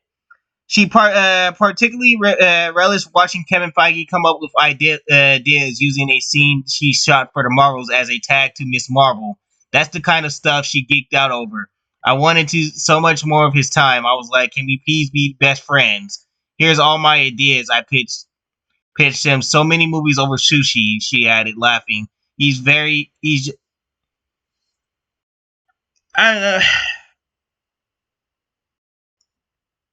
is there anything interesting that I would like to read? If it involves this woman, probably not. Oh, here's one. The Beastie Boys. She addressed this theory. Okay, there's something to read. But she will address another theory. The film's first trailer was scored with the Beastie Boys hit Intergalactic, and beyond its obvious cosmic connection to the movie's space setting, fans interpreted the song choice, which DaCosta credits to her editor, Katrin Headstorm, as a little bit of trolling. The lyrics, well, now don't you tell me to smile, seem especially pointed, evoking an early scene from the first Captain Marvel, where Carol is approached by a swarmy biker who rails his... Oh yeah, the Terminator ripoff scene? Who revs his motorcycle engine to get her attention and says, "You got a smile for me?" When Carol doesn't react, and he calls her a freak under his breath, and heads into a store at a LA strip mall. Her revenge, stealing the jerk's bike. That scene was terrible. Yep. With that context in mind, choosing Intergalactic felt like a middle finger to all the haters. No, that was a middle finger to the Beastie Boys. Would I tell you, man? Would I tell you that song had some kind of meaning? So I think we discovered that when we first watched the trailer too. I think we did. Yeah, we said that it was basically a middle finger to us. Sure enough. And she explained it herself. Folks, she said it herself. She said it herself. And this whole mess of lines that she was speaking of, we got to the real true part of the stuff. That the Beastie Boys, she was using the Beastie Boys to tell us to fuck off. Marvel, this typical Marvel moment stuff. Marvel's always telling us that. They're just doing it with whatever they can use.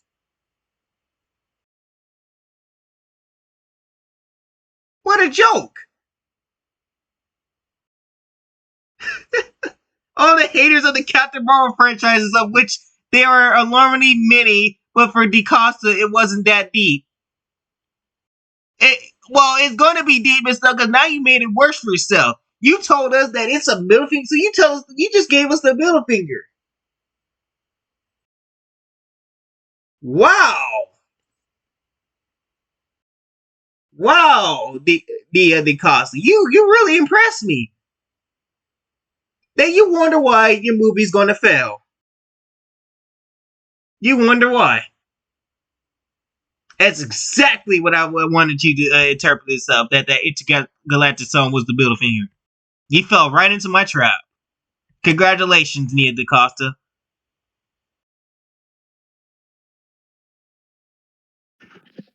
How does it feel near the cost of being that much of a buffoon? That's what I'm saying. That's exactly what us YouTubers wanted you to walk into, too.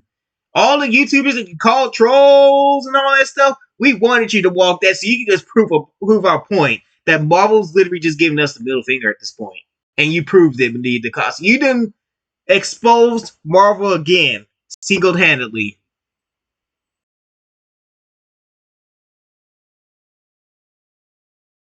Pretty soon, Marvel's gonna have to do damage control for that.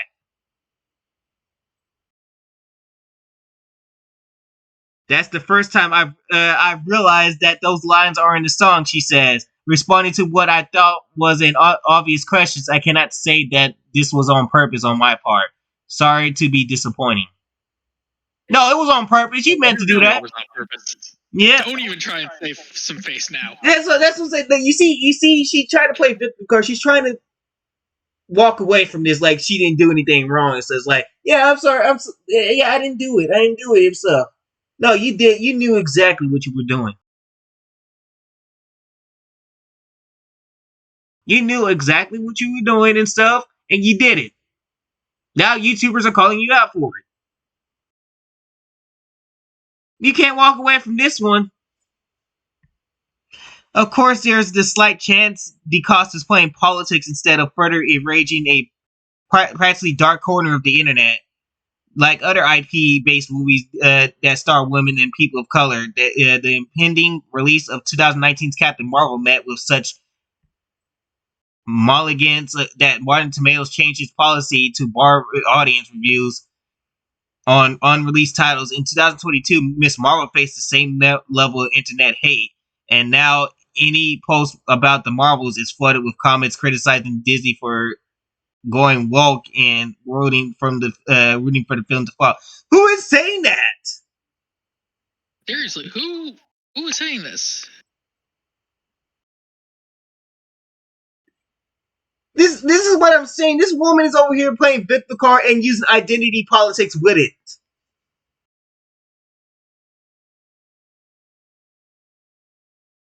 And of course, we just gotta bring in trolls. We're trolls. We're everything and stuff. It's not our fault that these projects stink. Now, I'm sorry for being a Marvel fan and stuff and wanting to see my favorite Avengers thing. I'm sorry that I want to see Black Widow and Hawkeye team up and stuff. I'm sorry that I want to see Captain America continue kicking enemies' ass and stuff. I'm sorry about that and stuff. But I guess it's the old saying: "Don't tell me to smile."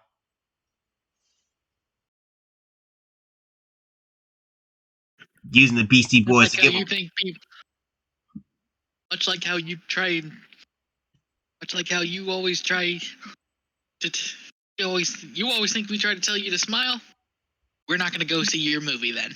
Yeah, that right there just killed any chance of you being on box office, having any success at the box office. Let's see. Is that all interesting to see? We're gonna just skim through this. It's familiar with okay. DaCosta is familiar with the negative side of fandom. After all, she's been a big old fan of dirty shit for a long time, but she's not letting it get under her skin. If you're a nerdy, then why you didn't do this film justice? I like how I bet you she never read a comic book in her life. It's like you ask her, okay, I bet you she hasn't. That's what I'm saying. Because if you're going around blaming Captain America for Infinity War and stuff, then you have not read it. You haven't read it. You know, you would even be able to tell us why the Infinity War started. You would just say, because Steve Rogers is a white male and stuff, and he started the Infinity War. That's part what her answer would be. And Tony Stark is rich and white. Yeah. Oh, Black Widow is just this redhead that nobody wants no more.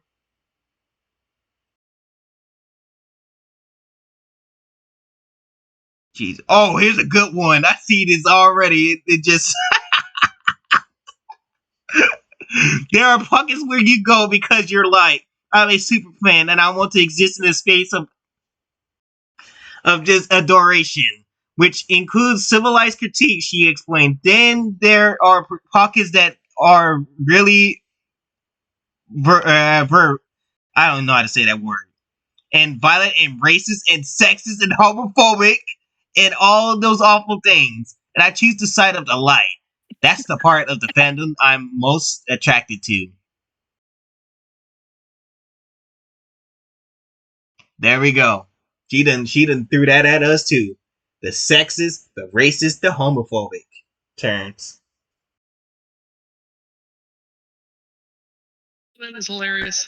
Yep. This is the Marvel's director, folks. This is the one. This is the responsible for the crash that is about to be Marvel Studios.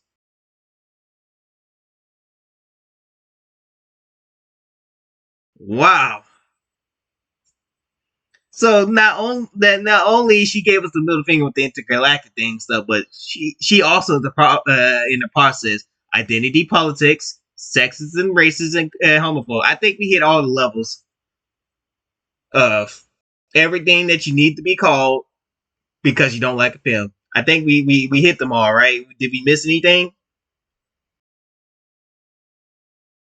No, I think we hit every nail on the head. Yep, she used it all.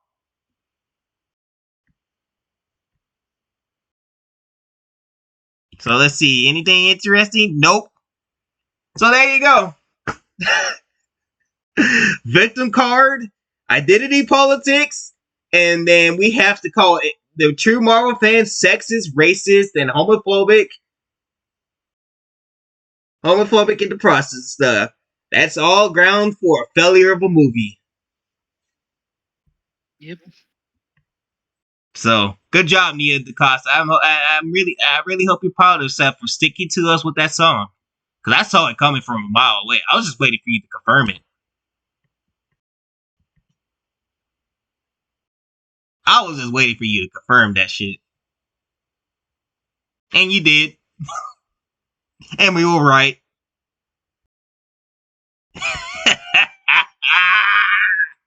Good thing is we don't have to. Oh man. It just gets better and better.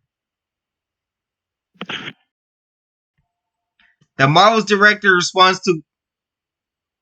I don't know why they keep. Who's saying this?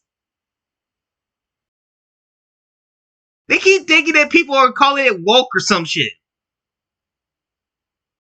Nobody's calling nothing woke. Exactly. Who? Like, I haven't heard one person call this woke. I just heard this people call this movie absolutely idiotic. Oh yeah, you know I can change that too. The Marvel's director's response to shit sequel. Because that's what it should be saying. Shit. Yep.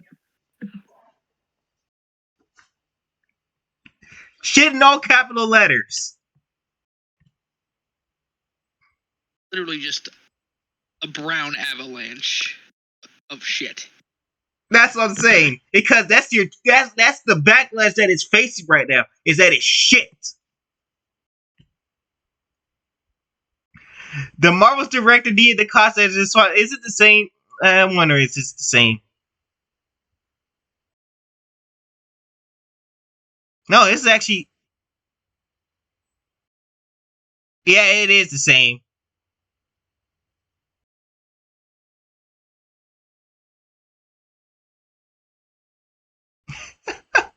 Let's see if there's anything different. Why the Marvel's wokeness is a good thing? What is this wokeness stuff? What does woke even mean?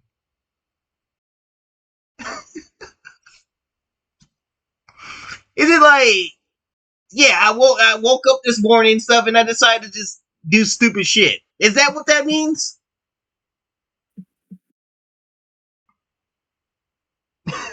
Dude, I like that. How they keep. Oh, that is. Whew. As has been the case with other MCU filmmakers being dubbed woke by this is silly. This is a silly term.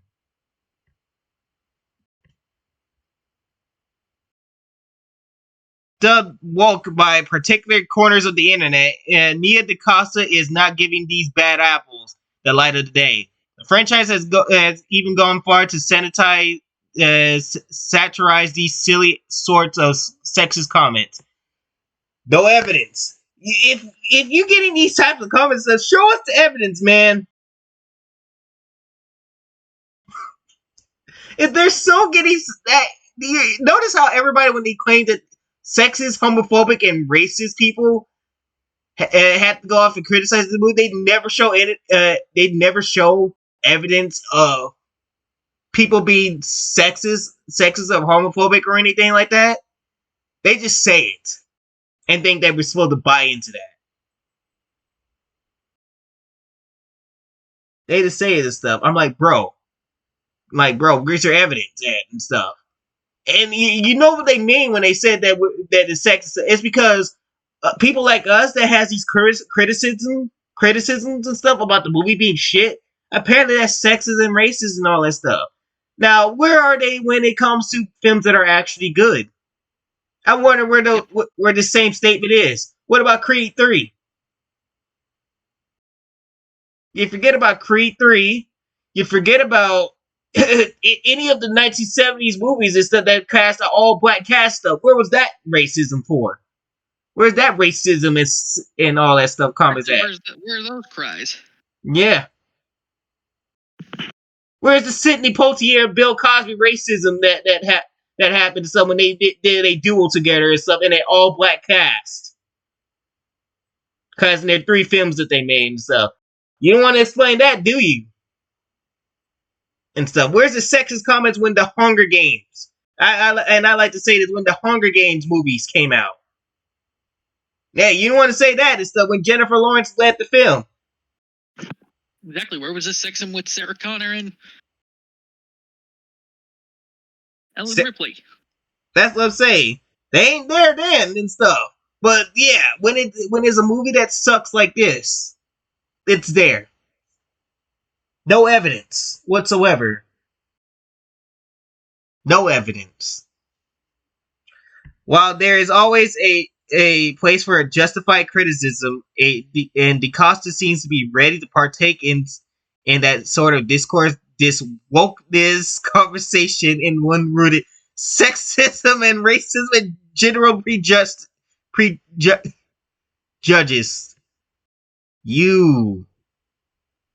This woman's crazy, man. Literally delusional. That's what I'm saying. It's she has not. I definitely feel like she's creating this fake hate in a way. Where she's like, it's like something in her head. She's just sitting there, probably having some breakfast or something. Something in her head just goes, "Hey, someone's gonna call your movie bad because it's got women in it." Or she just gets mad. Yep. Or she probably been looking at the YouTube videos that's been criticizing this movie. Because they're all over the internet. Yep. It's getting roasted hard. It's that she said, I cannot stand this shit. They're criticizing my magnum opus. I must address them. Like, what sort of delusion is this on? Oh, here comes another producer. Another Marvel. It's always these Marvel people that always has to save his shit. Yep. Always. Because they're so dumb. Miss Marvel producer Sana Arminat previously said that this sort of toxic hate comes from a place of anger. If these fans can't connect with it, then that's okay. Who's angry? Who is angry? I'm not angry. Are you angry? No, I don't feel angry at all. I wouldn't even say I'm livid. I feel nothing right now. At this point in time, after watching that movie and stuff, that angry can't even angry is not even the accurate description and stuff. It was just making fun of the movie. That's part of what, and if anybody's angry and stuff, it's them. angry because nobody would go support their movie. That's the reason why. Yep, pretty much.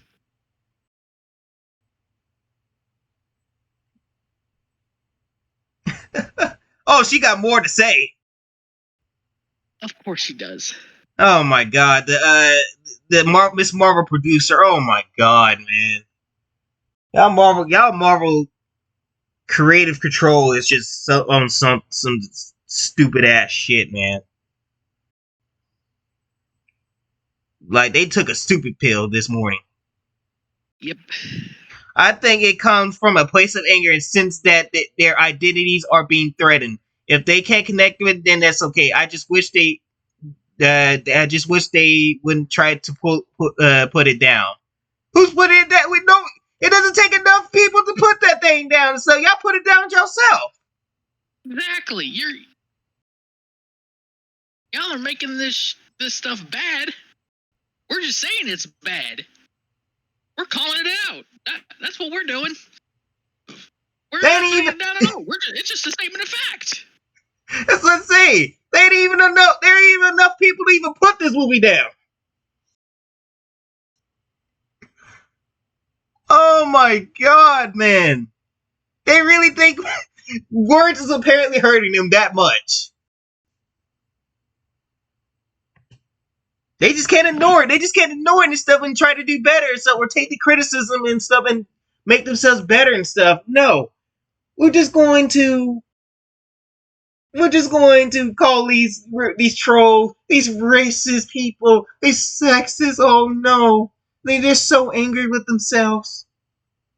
I'm pretty sure half of these people have more money than you do. That is the key point to take away from here. The world is better when stories are not just told from the same perspective over and over again.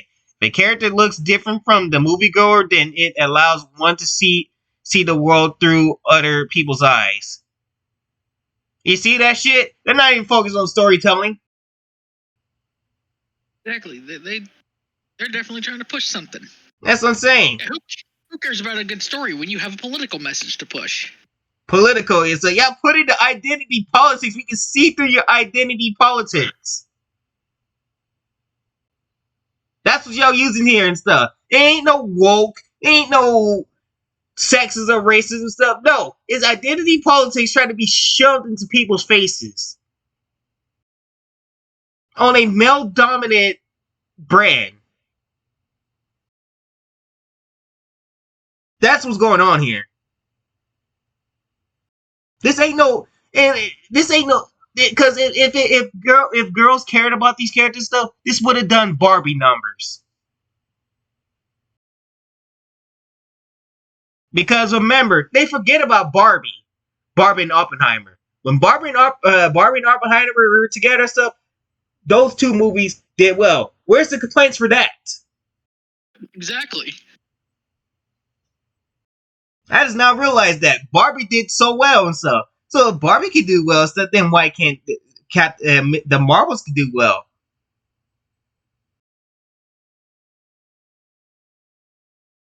Because girls ain't interested in this shit. They want to see fine ass males in their perspective. Yep. That's the whole point of Marvel. They are into fine ass males. They want to see man abs. That was the whole fucking point of Marvel. Why do you think Thor gets so much love? Yep. Because when they see a sexy man like Chris Hemsworth, they go nuts.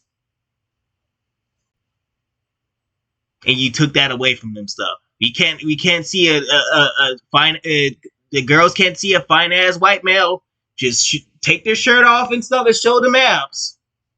No more, can we?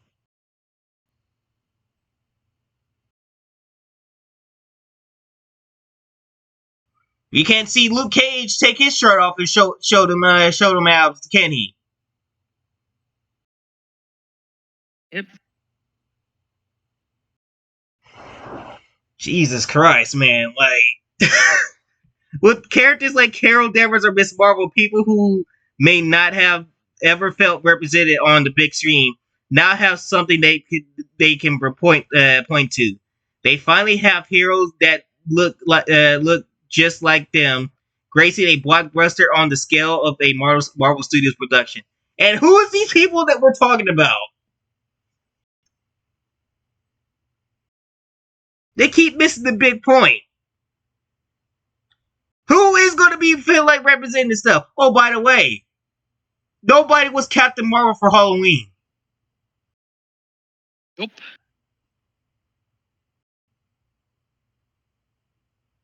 So what does that tell you?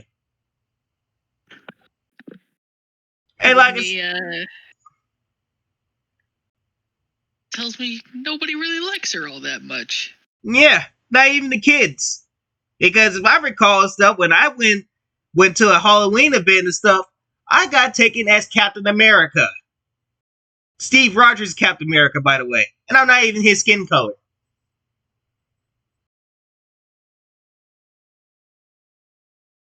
So what does that tell you, though? People want to see Captain America. Kids and adults. Yep. That would have been the same said for any of the Avengers. While Brie Larson's last superpower outing, Captain Marvel received similar hate. People like her co-star Samuel L. Jackson were quick to point out just how important her work Marvel Studios is. Representation matters, and a diverse MCU is a bonus.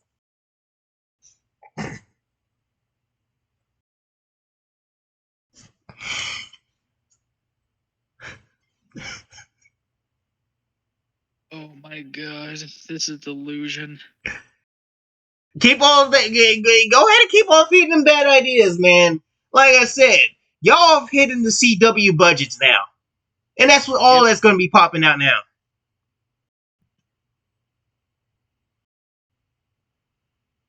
This is why the Marvels is failing. They keep running with this diverse thing.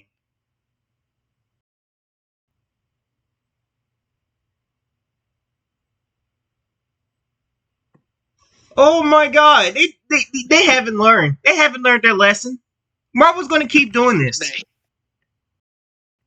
Why would they never? Why would they not keep doing this?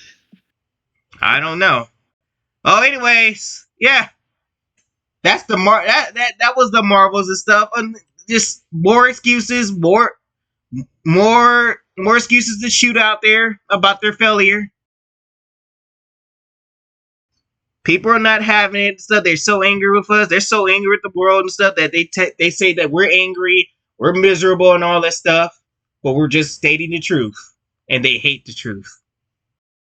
I wish I had that voice. Huh? Yes, sir. I wish I had that few good men line stuff when what's his name? Jessup. I think it was Colonel Jessup. I forgot the stuff. I've got the character's name.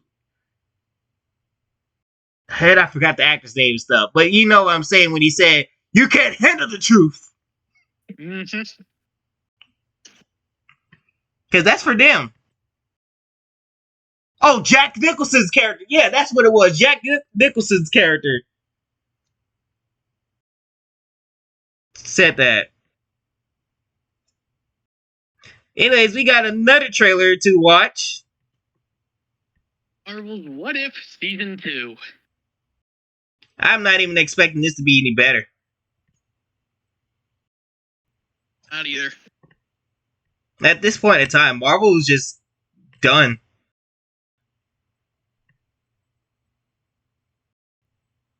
But yeah. This kid puts on quite a show. Let's see what this is. This kid puts on quite a show. Hank Pym. Okay, Hank Pym's there. Eyes on the target.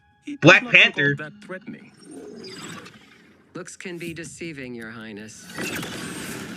Are you sure you do not want any backup? Ah, I'm great with kids. And who the hell is that? Pretty sure that's a Captain Marvel variant. Another Captain Marvel band. They just don't stop with Captain Marvel.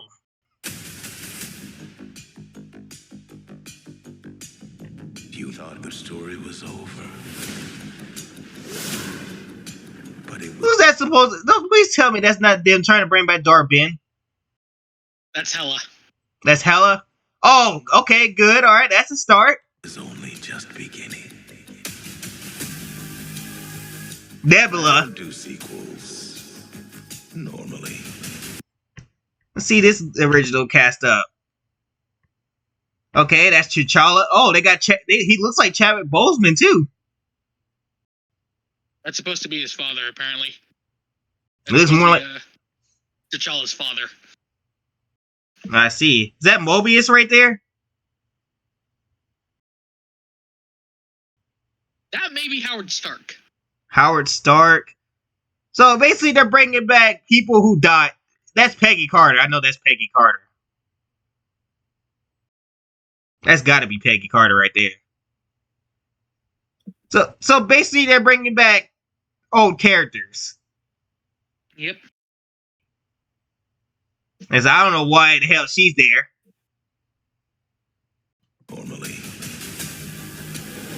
But things have gotten a little twisted. Oh, they brought back Scarlet Witch. In the multiverse. Gamora. What the hell is this?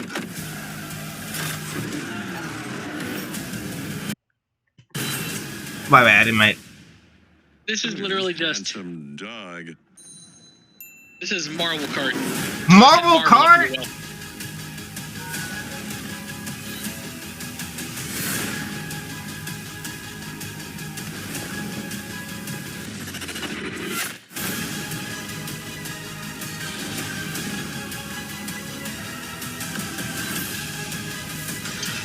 Hey, Thanos is back. Hulk is back. Oh, Rocket's back. I've been looking for you for a long time. What is this? Just be careful. I don't think I can bear to narrate what might happen next.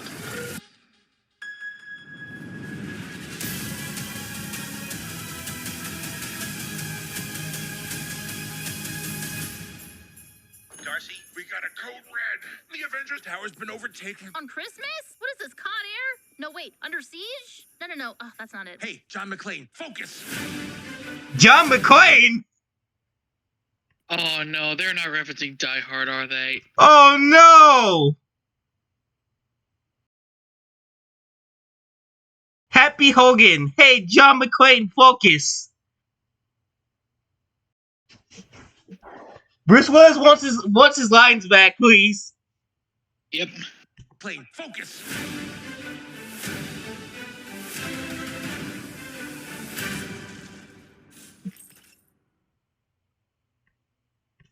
Okay, then that was weird. December 22nd. Wow, we're probably gonna be getting a Christmas turd. Maybe. I mean, they had some characters that we cared about in there. Yep. So maybe not all fully a turd. It might be half and half. Yep. So there was that one and stuff. Now we got more Fantastic Four shit. And this could get ugly really quickly.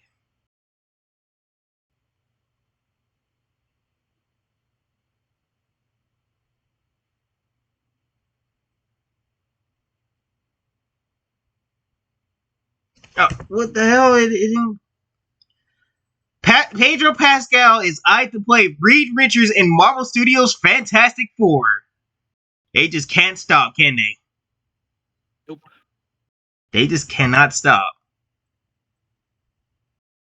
First of all, Pedro Pascal is not even white.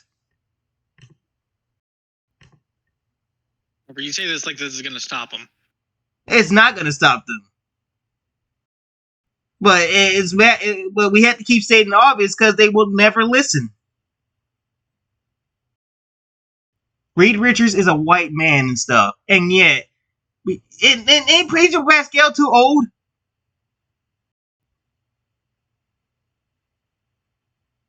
He's like 50 something. 50 something. Reed Richards is younger than that, like in his 40s, right? I think so. Wow, man. Wow. Now, let me tell you this from this. This is a big mistake. This is a big mistake and stuff, and I see why they've already put him on and stuff. They know that he will fall for it and stuff because he loves getting sidelined. The only thing he has not been sidelined in is in The Last of Us TV show.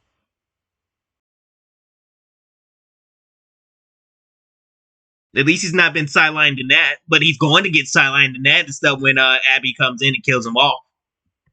Yep. We already know this. Right onto his noggin. Yep.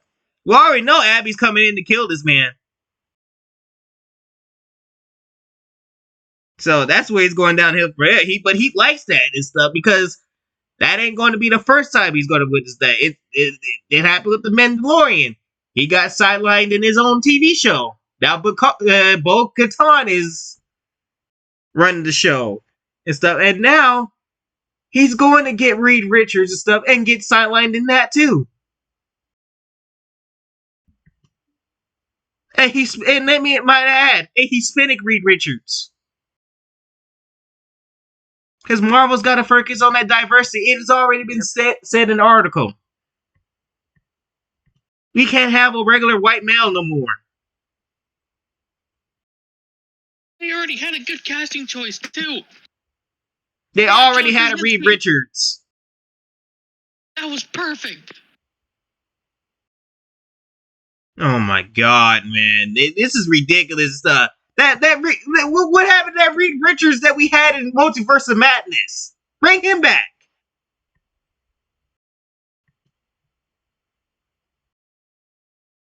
They really said to screw Reed Richards now. He is screwed in his own movie. Mm-hmm. After much of speculation over who might play Reed Richards and stuff, Mr. Fantastic and Marvel Studios' Fantastic Four, the wait might finally be over. While a deal is far from done, sources tell Deadline that the three-time Emmy nominee Pedro Pascal is in the talks to play the leader of the iconic superhero team. The leader of the iconic superhero team. He ain't gonna be no damn leader.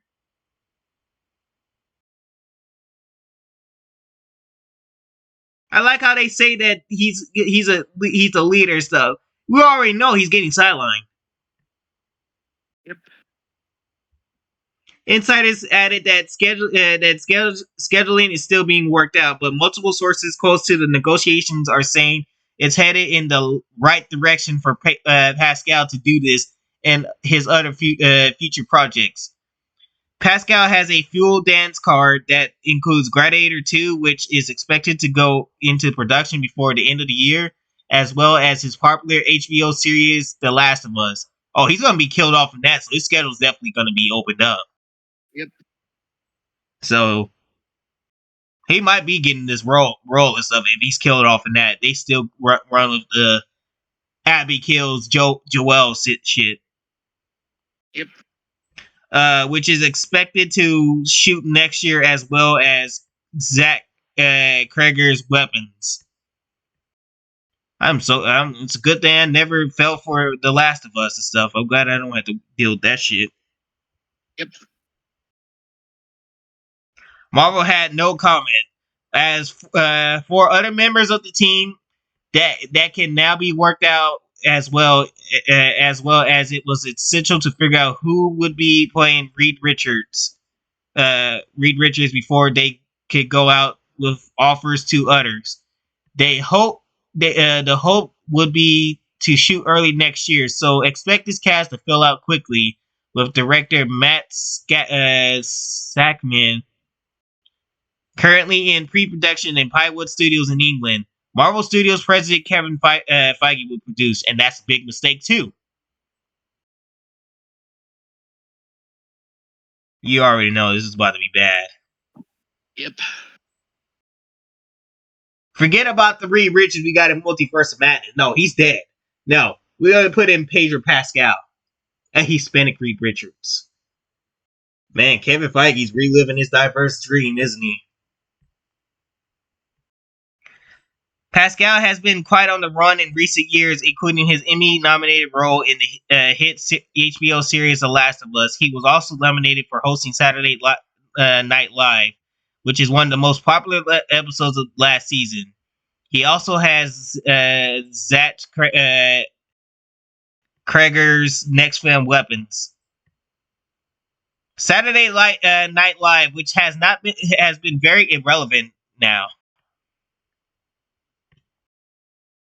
And that was it. Holy fucking shit, man. I have no hopes for the Fantastic Four. I have no hopes for it. They're gonna have to do some hardcore convincing. Yeah, this movie's gonna be dead on arrival. Yep. But I'm glad we saved the best for last. I'm glad we saved the best for last. Because this could be the worst of the worst stuff. As if the Fantastic Four. You thought the Madam Web trailer was bad? You thought everything else we talked about was bad? You ain't seen nothing yet. You haven't seen nothing yet. Disney is going through with their Young Avengers team.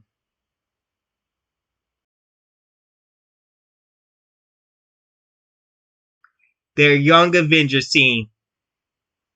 They had decided to just double down on it and stuff. Bob Iger can say all he wants to say instead of talk about quality picture stuff. This ain't quality.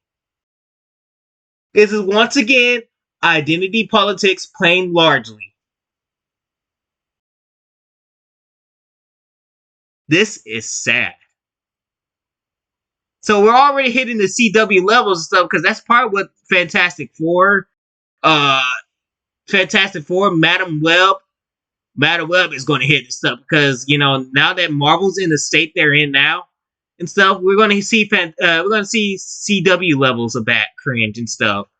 But this is where CW Marvel is going to begin right here. And the reason why I'm saying CW, even though CW has no say in this and stuff, but they act like CW.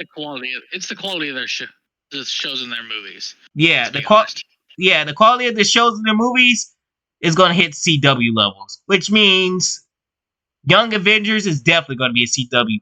Who is this for? Who is the Young Avengers for? Who wanted this? They're going to be like, well, we're going to do this for the teenagers. I don't even think teenagers will... Huh? Again, I don't think teenagers are going to see this. Teenagers don't want this.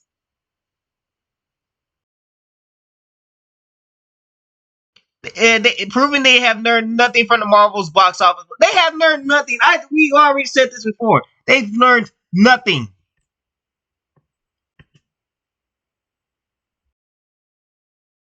They're not going to stop. Fresh off the humiliating failure of the Marvels at the box office, Marvel unveiled its first round of Avengers, the next superhero, Young Avengers, the next superhero team to take the reins of the Marvel Cinematic Universe. Woo-wee! Marvel's about to face bankruptcy. Yep. Oh man! I was saying this wouldn't even be Deadpool 3 won't be enough to make this shit up. Yep. It's over for these dudes. It appears Kevin Feige and Disney learned nothing from the MCU's problems, as the revelations reveal yet another group of feminist replacements characters as the team members. Oh my god, man. This is beyond pathetic. But you know what? We're just going to be sitting back because we already got the taste of it in the Marvels. And we're just going to be laughing the hell out of it.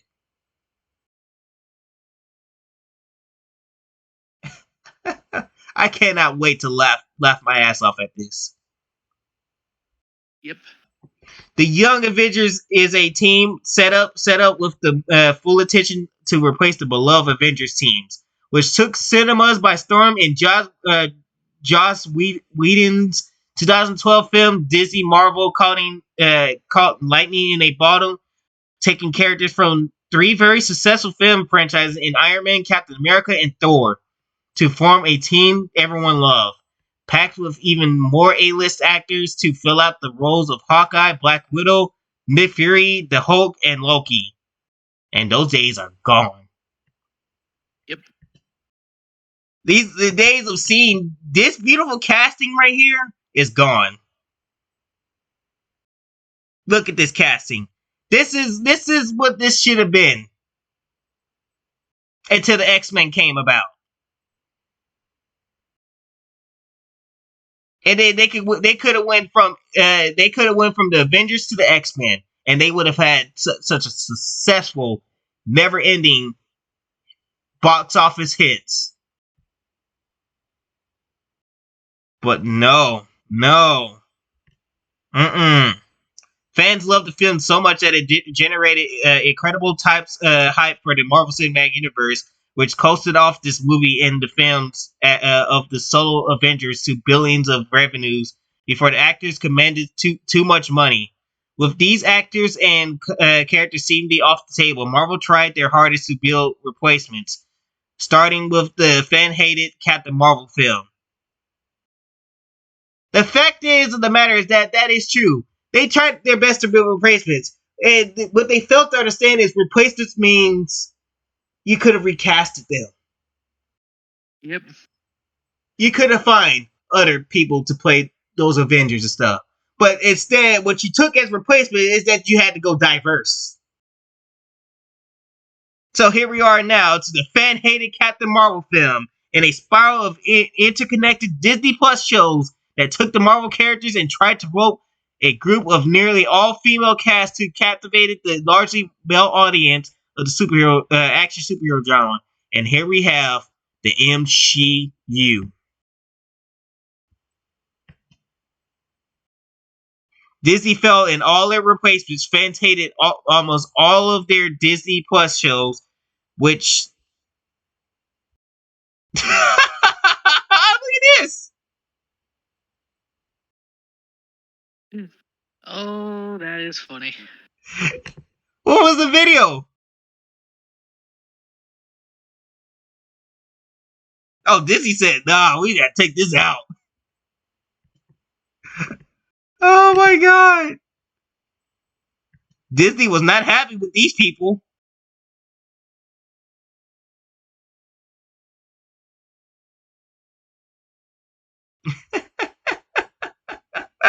Disney got butthurt by it. Cope, Disney, cope. Disney failed in all their replacements. Fan hated almost all of their Disney Plus shows, which seemed to have a little purpose other than to promote diversity hires and interconnect the show ball into other movies. None of those shows stand independently, and none have created any of the lovable, memorable moments of the original MCU films. But too much has been set up for Disney to shift gears from the Marvel's MCU. Oh my god. This article is based. Yep. Direction Kevin Feige and his cronies. Cronies! This is getting better and better. This is better. Look at that. Cronies set the franchise upon. The end of the Marvel's film reveals a new team, which fans will be largely disinterested in. I love this person whoever wrote this article. Who is it? I gotta see his name. John D. Arrows. Good job, John D. Arrows. You definitely slow for us. Yep. He couldn't put that any better. We could not have put that any better. So Kamala Khan, aka Miss Marvel, appears to be the lead as she speaks with Nick Fury at the end of the Marvel film, putting together a new team. Oh my god! That's going to be the worst of all. Kamala Khan is Nick Fury's replacement. That's the worst part about this is they're just going to force this character upon us. So it's like, yeah, you would like her whether you like it or not. Oh yeah, but my wallet's going to speak. My wallet's not going to speak to you. Yep. Since she held her own Disney Plus show already, Disney's invested in Iman Vellani enough to have her share a lead.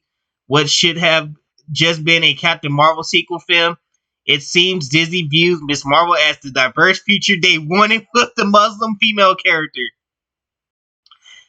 Yeah, that's gonna lead them to bankruptcy. For Marvel, at least. Disney, like I said, it's gonna take 10 years to kill Disney. But the Marvel brand itself is gonna be bankrupt. Keep drying up that money, Marvel Studios. You're gonna be bankrupt. In the film, she meets up with Kate Bishop, who Disney has already established as the replacement Hawkeye. Big mistake, by the way. In the Disney Plus show, Kate... That's cringe already. Huh? That makes me cringe already, just hearing Hawkeye replacement. Yeah, replacement Hawkeye. Wow. That TV show should have been a Black Widow and Hawkeye team up. Yep. That really should have been Hawkeye. It was a Black Widow and Clint Barton team up.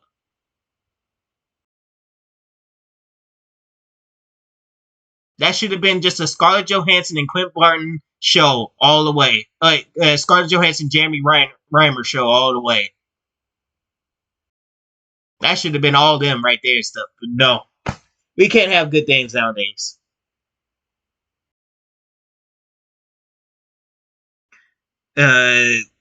Kate Bishop comes into her own with a largely helpless Clint Barton, showing her to be a better Mary Sue version of the Hawkeye than Barton could have been. She's the first recruit into the female forward super team Marvel seems to be assembling. Oh my god, that is explained so well. Yep. Mary Sue is right. Nobody likes Kate Bishop, man. Nobody. And she has no redeeming qualities at all. But she's the least toxic of them and stuff. The worst of all is going to be Kamala Khan and Cassie Lang. No, I think it's going to be Cassie Lang. Yeah, she's going to be the worst of all. Because remember, this girl was in jail. We can't forget that she put a stain on Scott Lang's legacy.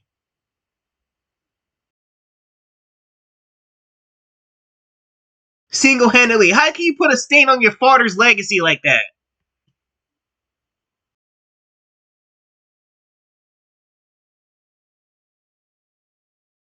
God, man. Man, look at this shit, man. This scene, Scott Lang standing next to her insufferable daughter and stuff. I just makes me wonder what Scott Lang would be thinking right now. He's probably thinking, I wish I could have been a better father. Maybe she would have turned out better. That's what I'd be thinking. I would, if I was Scott Lang, I would have gotten rid of her. Trying my best not to be her father. Yeah, I'm just being honest with you. I know that's cold for me saying that and stuff, but I wouldn't want a daughter like that. Let her try to be hip and stuff. Think that she's hip and all that shit. No muscles on her at all.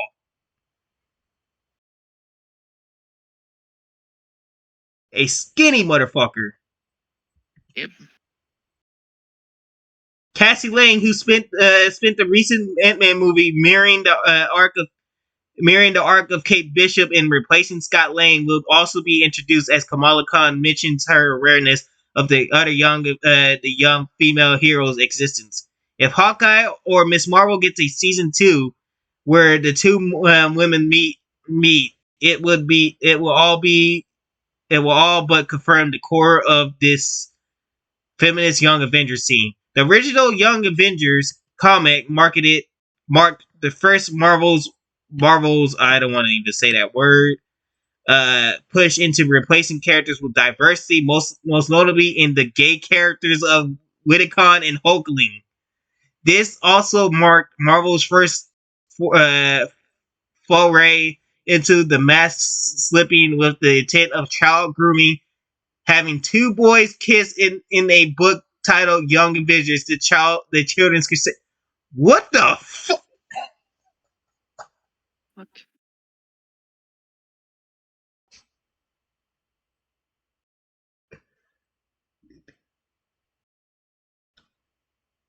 Oh my lord, help me. Oh my god. It's gonna get worse and worse, isn't it? So we're stepping into the levels of child grooming. I guess so. Oh my lord, bro. How is these people at Marvel not in jail? Oh, look at that shit.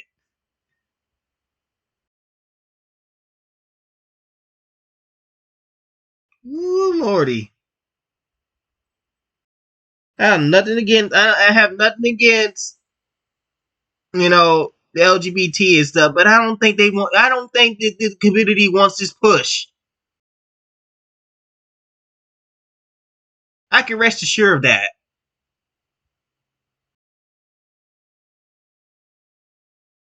They just want to live their lives and stuff, and these people over here disgrace them with every step of the way. They don't care. They don't care about the LGBT. They're doing it for the money. You know that? Yep. With Disney further pushing into the LGBTQ content with the Marvel Comics and the MCU, we can expect similar content to appear in a potential Young Avengers film. Oh my lord. Oh lord. It really could get worse than the Marvels.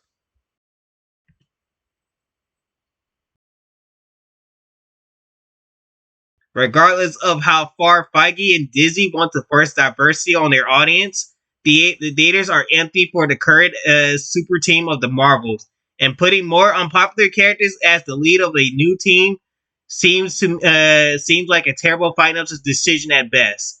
This is going to hurt Disney and Marvel. Yep. If they do this, if they do the Young Avengers and stuff, then Marvel is going to be bankrupt real soon.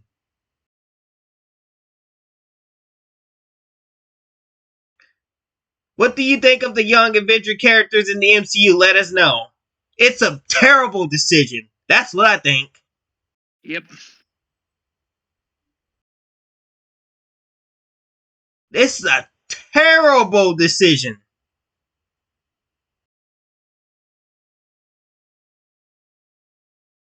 Wow. Go ahead, Marvel Studios. Go ahead, Kevin Feige. You big and bad. Yep, go ahead and shoot yourself in the foot there. Go ahead. Actually, you won't be shooting yourself in the foot. You're just shooting yourself in the face. This is literally career suicide at this point.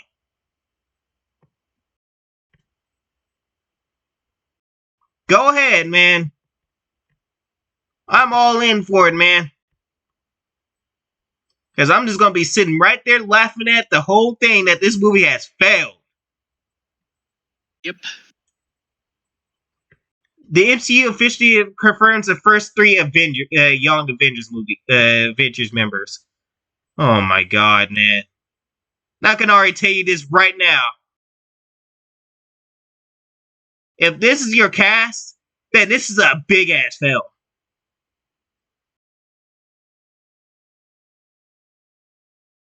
Go ahead and do it. Go.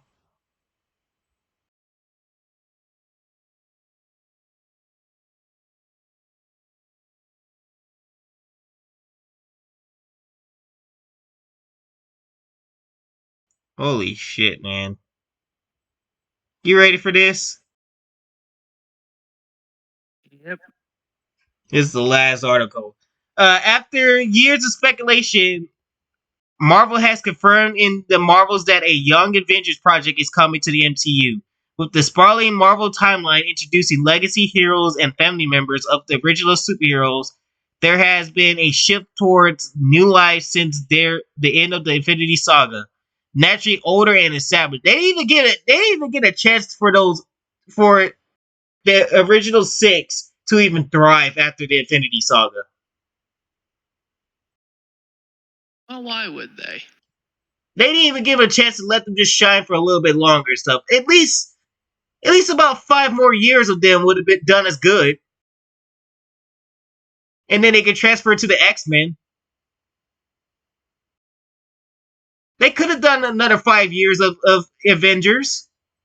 Or, the Avengers doing their own thing, like Solo, because they could hold their own.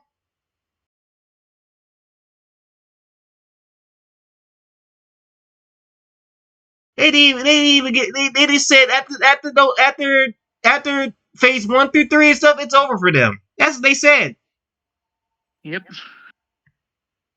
Naturally, older and established heroes continue to be big brands for the MCU, and several upcoming Marvel movies are dedicated to them. But the studio knows that if you're not moving forward, you're going backward.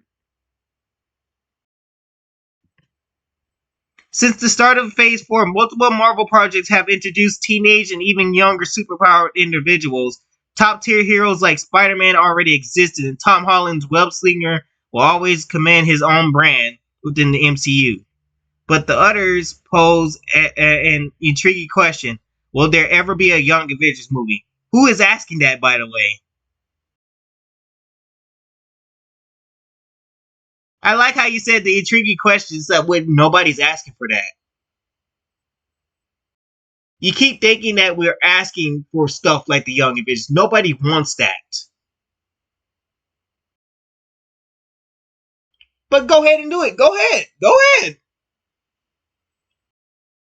Go ahead. Now, when this does worse than the Marvels,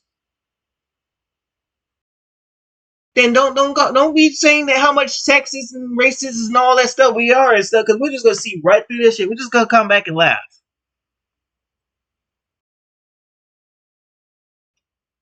Kevin Feige himself weighed in on the possibility in his typical injected way after Cassie Lang was recast for Ant-Man and the Wasp: Quantumania. When asked if the change was building to a Young Avengers payoff, he replied mysteriously. Of course he's going to reply mysteriously. He's going to tell us to watch some shows that we don't want to watch. Yep. You're going to have to watch these shows on Disney Plus if you want to find out. Or he's going to tell us to watch these movies if you want to find out. I'm not watching no Quantumania for this shit. Oh, sir. I'm not going to see Cassie Lang be so insufferable that Hope Van Dyne and Scott Lang would want to reject her.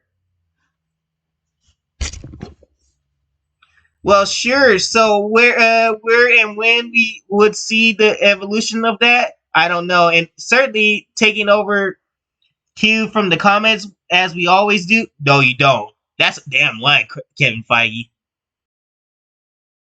You don't follow the comics. That's point out one thing you follow with the comics. That's what I'm saying. Absolute fool. This man he ain't is fooling nobody. This man thinks he's stupid and stuff. That's why his Marvel movies is bombing, because we're not stupid.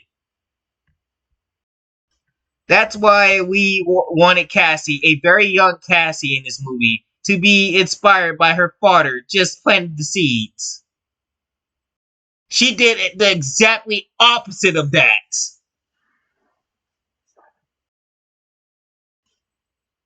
Because if I was Scott Lang, I'll be trying my best to get rid of her. Matter of fact, go back in time. You know what you do for the multiverse to get rid of Cassie Lang? Go back to time. Sacrifice Cassie Lang to Thanos. He'll know what to do with her.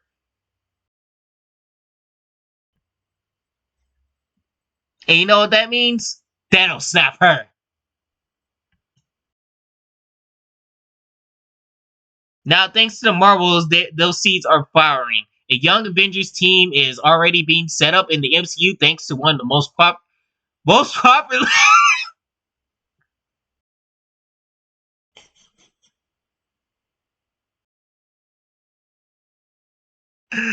Most new heroes.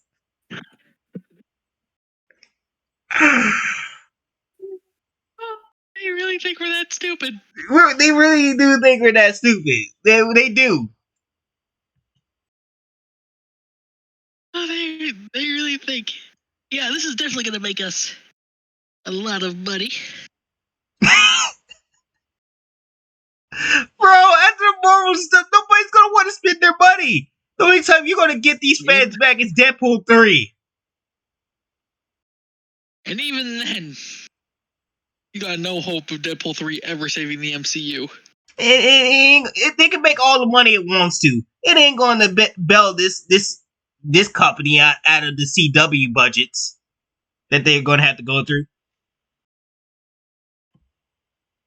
Kamala Khan is throwing the Young Avengers after the Marvels. Oh my god. Despite Ant-Man and the Wasp Quantumania producer Stephen Bussard saying only in February 2023 that there are no current plans for a Young Avengers movie, the Marvel's ending offers a different take in the last month. They're so out of touch in Marvel too. Yep. Like, somebody says one thing and stuff, then they do another thing and stuff. It's literally a mess over there. So what I really hope will happen is that they don't do the Young Avengers thing. I really do. But knowing Marvel and stuff, they're probably gonna, for the DI points, they're probably gonna do it. Yep. In the last moments of Iman Vellani's Kamala Khan, he didn't even spell it. He didn't even spell. This person didn't even spell it right. Look at this shit. Come on. Come on, Khan. Her male counterpart. Yeah, look at that shit. Ladies and gentlemen, we got a new character inbound. Yep, we got Mr. Marvel. It's not Mr. Kamala Khan. Oh my god. Meets up with Kate. Oh my god, this is too good. We're just making fun of them. Meets up with Kate Bishop, Haley Steinfeld, to reveal her plan to bring together a group of remarkable young people.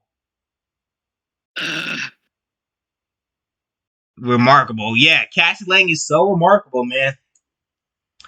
A juvenile delinquent and stuff that is so remarkable.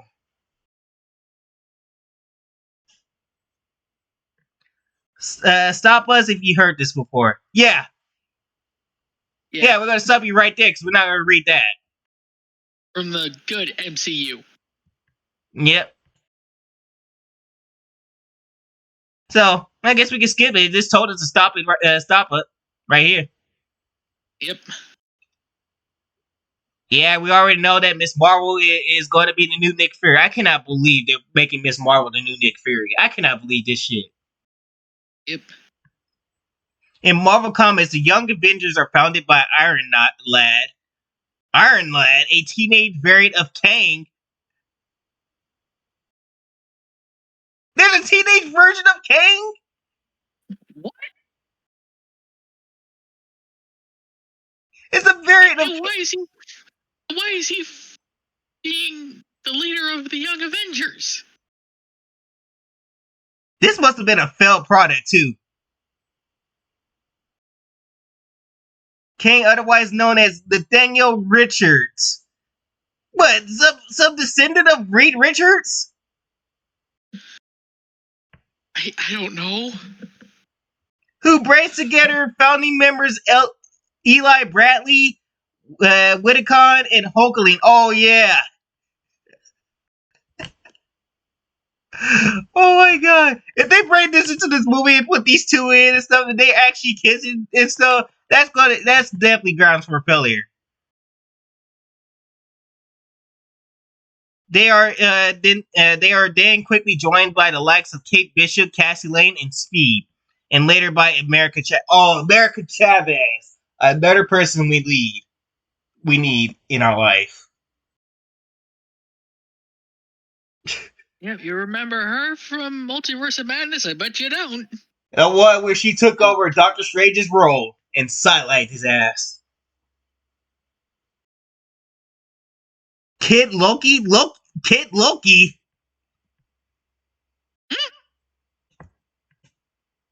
Why? Why is there a Kid Loki? Marvel Boy and Mutant Prodigy and a resurrected Vision. It's mute. Who the fuck is Marvel Boy? Marvel Boy. That sounds terrible. Hold on, I need to. I need to look these characters up. Kid Loki. Marvel Boy. Hi, my name is Marvel Boy, and I'm here to save the world. Oh my god, he looks just as lame as he sounds. Marvel Boy. Oh my god. Robert Grayson. This is. What is this?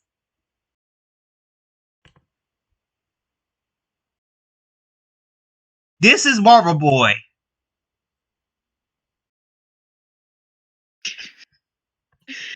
Oh my god.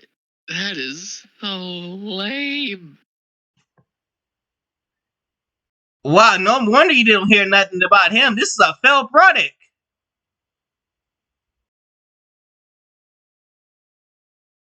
Marvel Boy 1, issue 1, August 2000. That was his first appearance, apparently. Wow, no wonder nobody talks about him. This is. Oh god. Oh god, man. Marvel Boy, I cannot get over that name. Let's see Kid Loki. Kid Loki is from he was in season 1. Oh yeah, now I remember him. Lame. Yeah. It's a, that definitely ain't gonna work. Where the actual Loki is still alive, he's just apparently now he's controlling the timelines now. Yep. These are some whack ass names, I'll tell you that for sure. Iron Lad. Like, what the fuck is an Iron Lad? I don't know, but we need to see.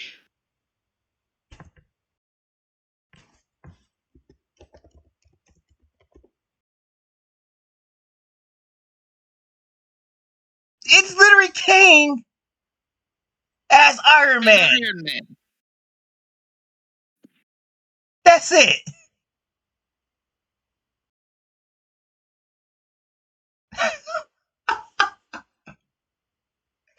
It's Kang as Iron Man, bro. Yep. Too bad they ain't bringing back Jonathan Majors for this. Yep. Wait a minute, wait, what's this?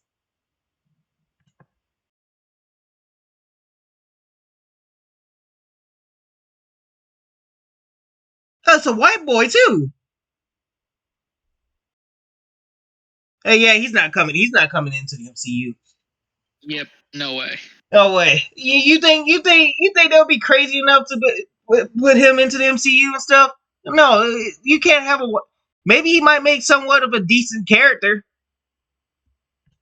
But no, that's illegal. That's illegal in today's MCU and stuff. They gotta be a different race and stuff. You see what they did to Reed Richards. Or they're going to do with Reed Richards. While not all of these characters are available to the MCU, so lots of them could be used in the Young Avengers movie. Yeah, I know. They're definitely not gonna use that Iron Lad and stuff because he's white. They don't like white. Like a white hero like that no more. Three Young Avengers confirmed so far. Kamala Khan replaced. Oh yeah, you see that? You see what I mean? Yeah, he's not showing up already and stuff. Miss Marvel is taking his spot.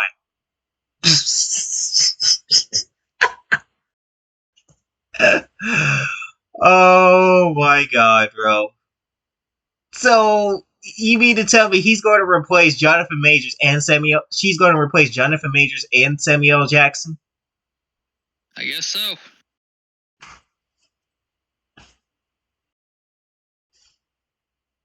Wow, good way to kill any momentum Miss Marvel had in the Marvels movie, carrying that whole film, because now that's dead.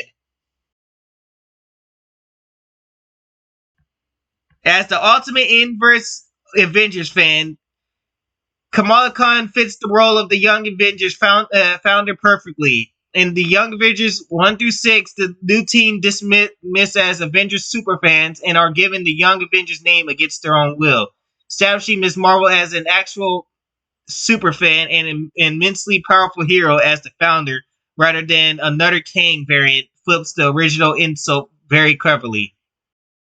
No, it doesn't. No, it doesn't. No, it doesn't. It would have been better off with Kang running the whole show. Yep. Literally. Once again, and by the way, Avengers Kang Dynasty might not be a thing anymore, because not only they're going to probably get rid of Jonathan Majors because they can't wait till after he fights the trial, because Disney has to go by that believe every woman bullshit. Yep. So, yeah, there goes Kang. Yep, all that build-up that they did, which was little to none, all for nothing. Yep.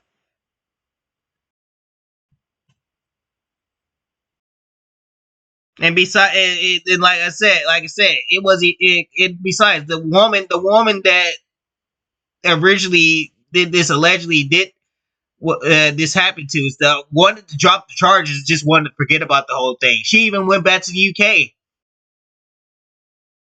UK stuff. So what does that tell you? It was all because the DA wanted to get some clout off of him. Yep. That's all it was, because the Marvels sees Kamala Khan had to head to New York to seek out Kate Bishop, the MCU's new Hawkeye, after the event of Hawkeye. She's not Hawkeye. Yep. Posing the question of a young Avengers team like Khan, Bishop is a legitimate Avengers superfan. I'm sure she is. Having spent a lot, if she was a superfan and stuff, she would have let her father, not father. I don't even think she was fucking. She's not even related to Quentin Barton. Exactly. So, who even is she? Well, we didn't read the comics and stuff because that's what they would have told us. You had to read the comics, you had to watch Hawkeye. I'm not watching that shit.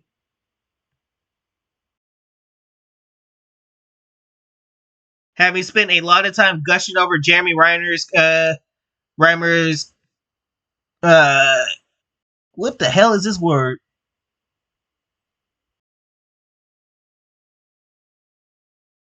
Original Avengers in the Festival 2021 Ministries. She's so she makes sense as a new recruit. No, she doesn't. No. In the comics, Bishop became the leader of the Young Avengers and could take up the same leadership position in the MCU. Oh no. She's the least of our worries and stuff, because she's just nobody that nobody wants. That's it. However, we get to the worst part of the Young Avengers, and it's Cassie Lang. And my God, she is terrible. Yep. While Catherine Newton's Cassie Lang doesn't appear in the Marvels, Kamala reveals that she knows of her existence thanks to Sabre's intelligence. That intel mirrors the database of Heroes' vision put together in the comics that formed the list of potential candidates for the original Young Avengers. Her mission suggests that Kamala Khan will be heading to San Francisco to recruit Stature. What the hell is this name? Stature. Eh? What is this? What the fuck is that name?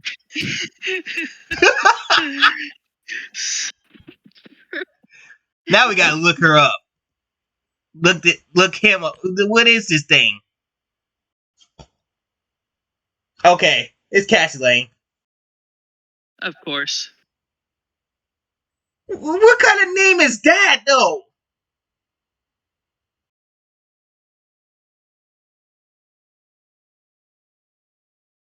Such a terrible name, man.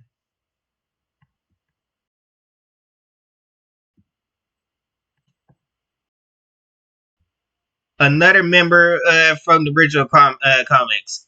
This is pathetic, man. Oh, look at that haircut. Yep. Who else could join the Young Avengers?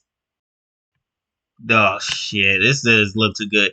Then there's the question of who else could join the Young Avengers. Looking to the original and relaunched Young Avengers scenes from the comics, there are several young heroes already in place in the MCU who could also be on Ms. Marvel's hit list for now.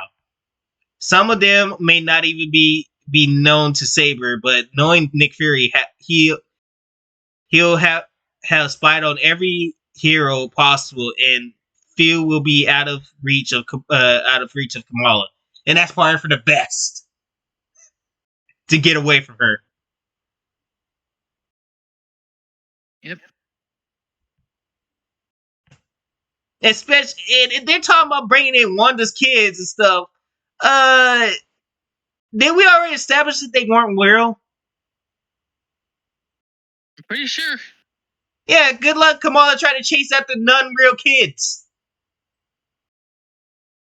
It's gonna be funny. Oh my god, look at this. Look at this possible cast, man. This is already just bad news to just hear to your ears and stuff. America Chavez, Scar, Kid Loki, Eli Bradley.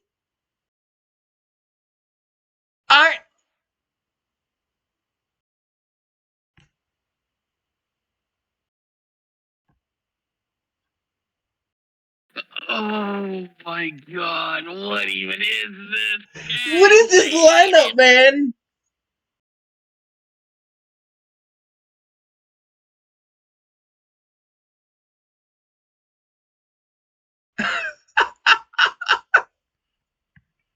These two don't even exist either.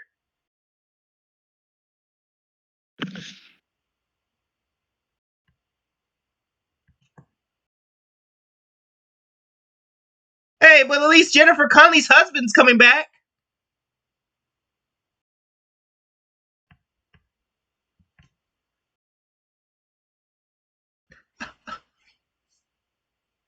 They really did gave her the mantle. Ironheart. Another person we don't care about.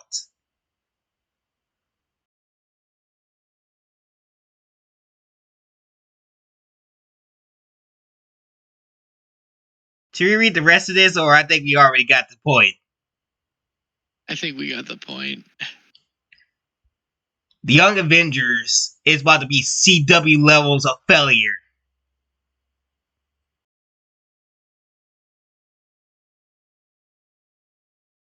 There's no way. And if the MCU does go through with this, it's never been more over for the MCU. It's already dead. Now all we're waiting for is for the bankruptcy of the MCU, and it's coming. So Kevin Feige, I hope you're ready to go out of money, to lose all your money. I hope you're ready. Yep. You ain't making no more money.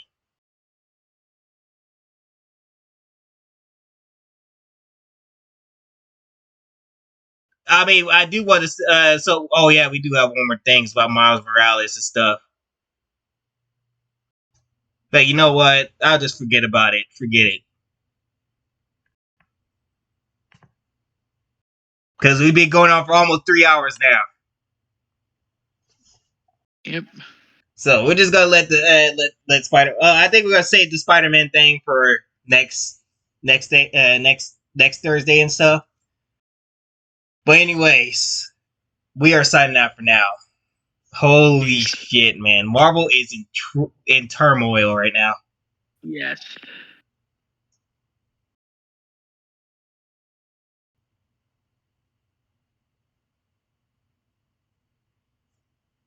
But yeah, anyways, like if you enjoyed, subscribe, all that good stuff. I'll see you guys in the next stream or video that I make and stuff. So, this is Chopper signing out for now. Peace.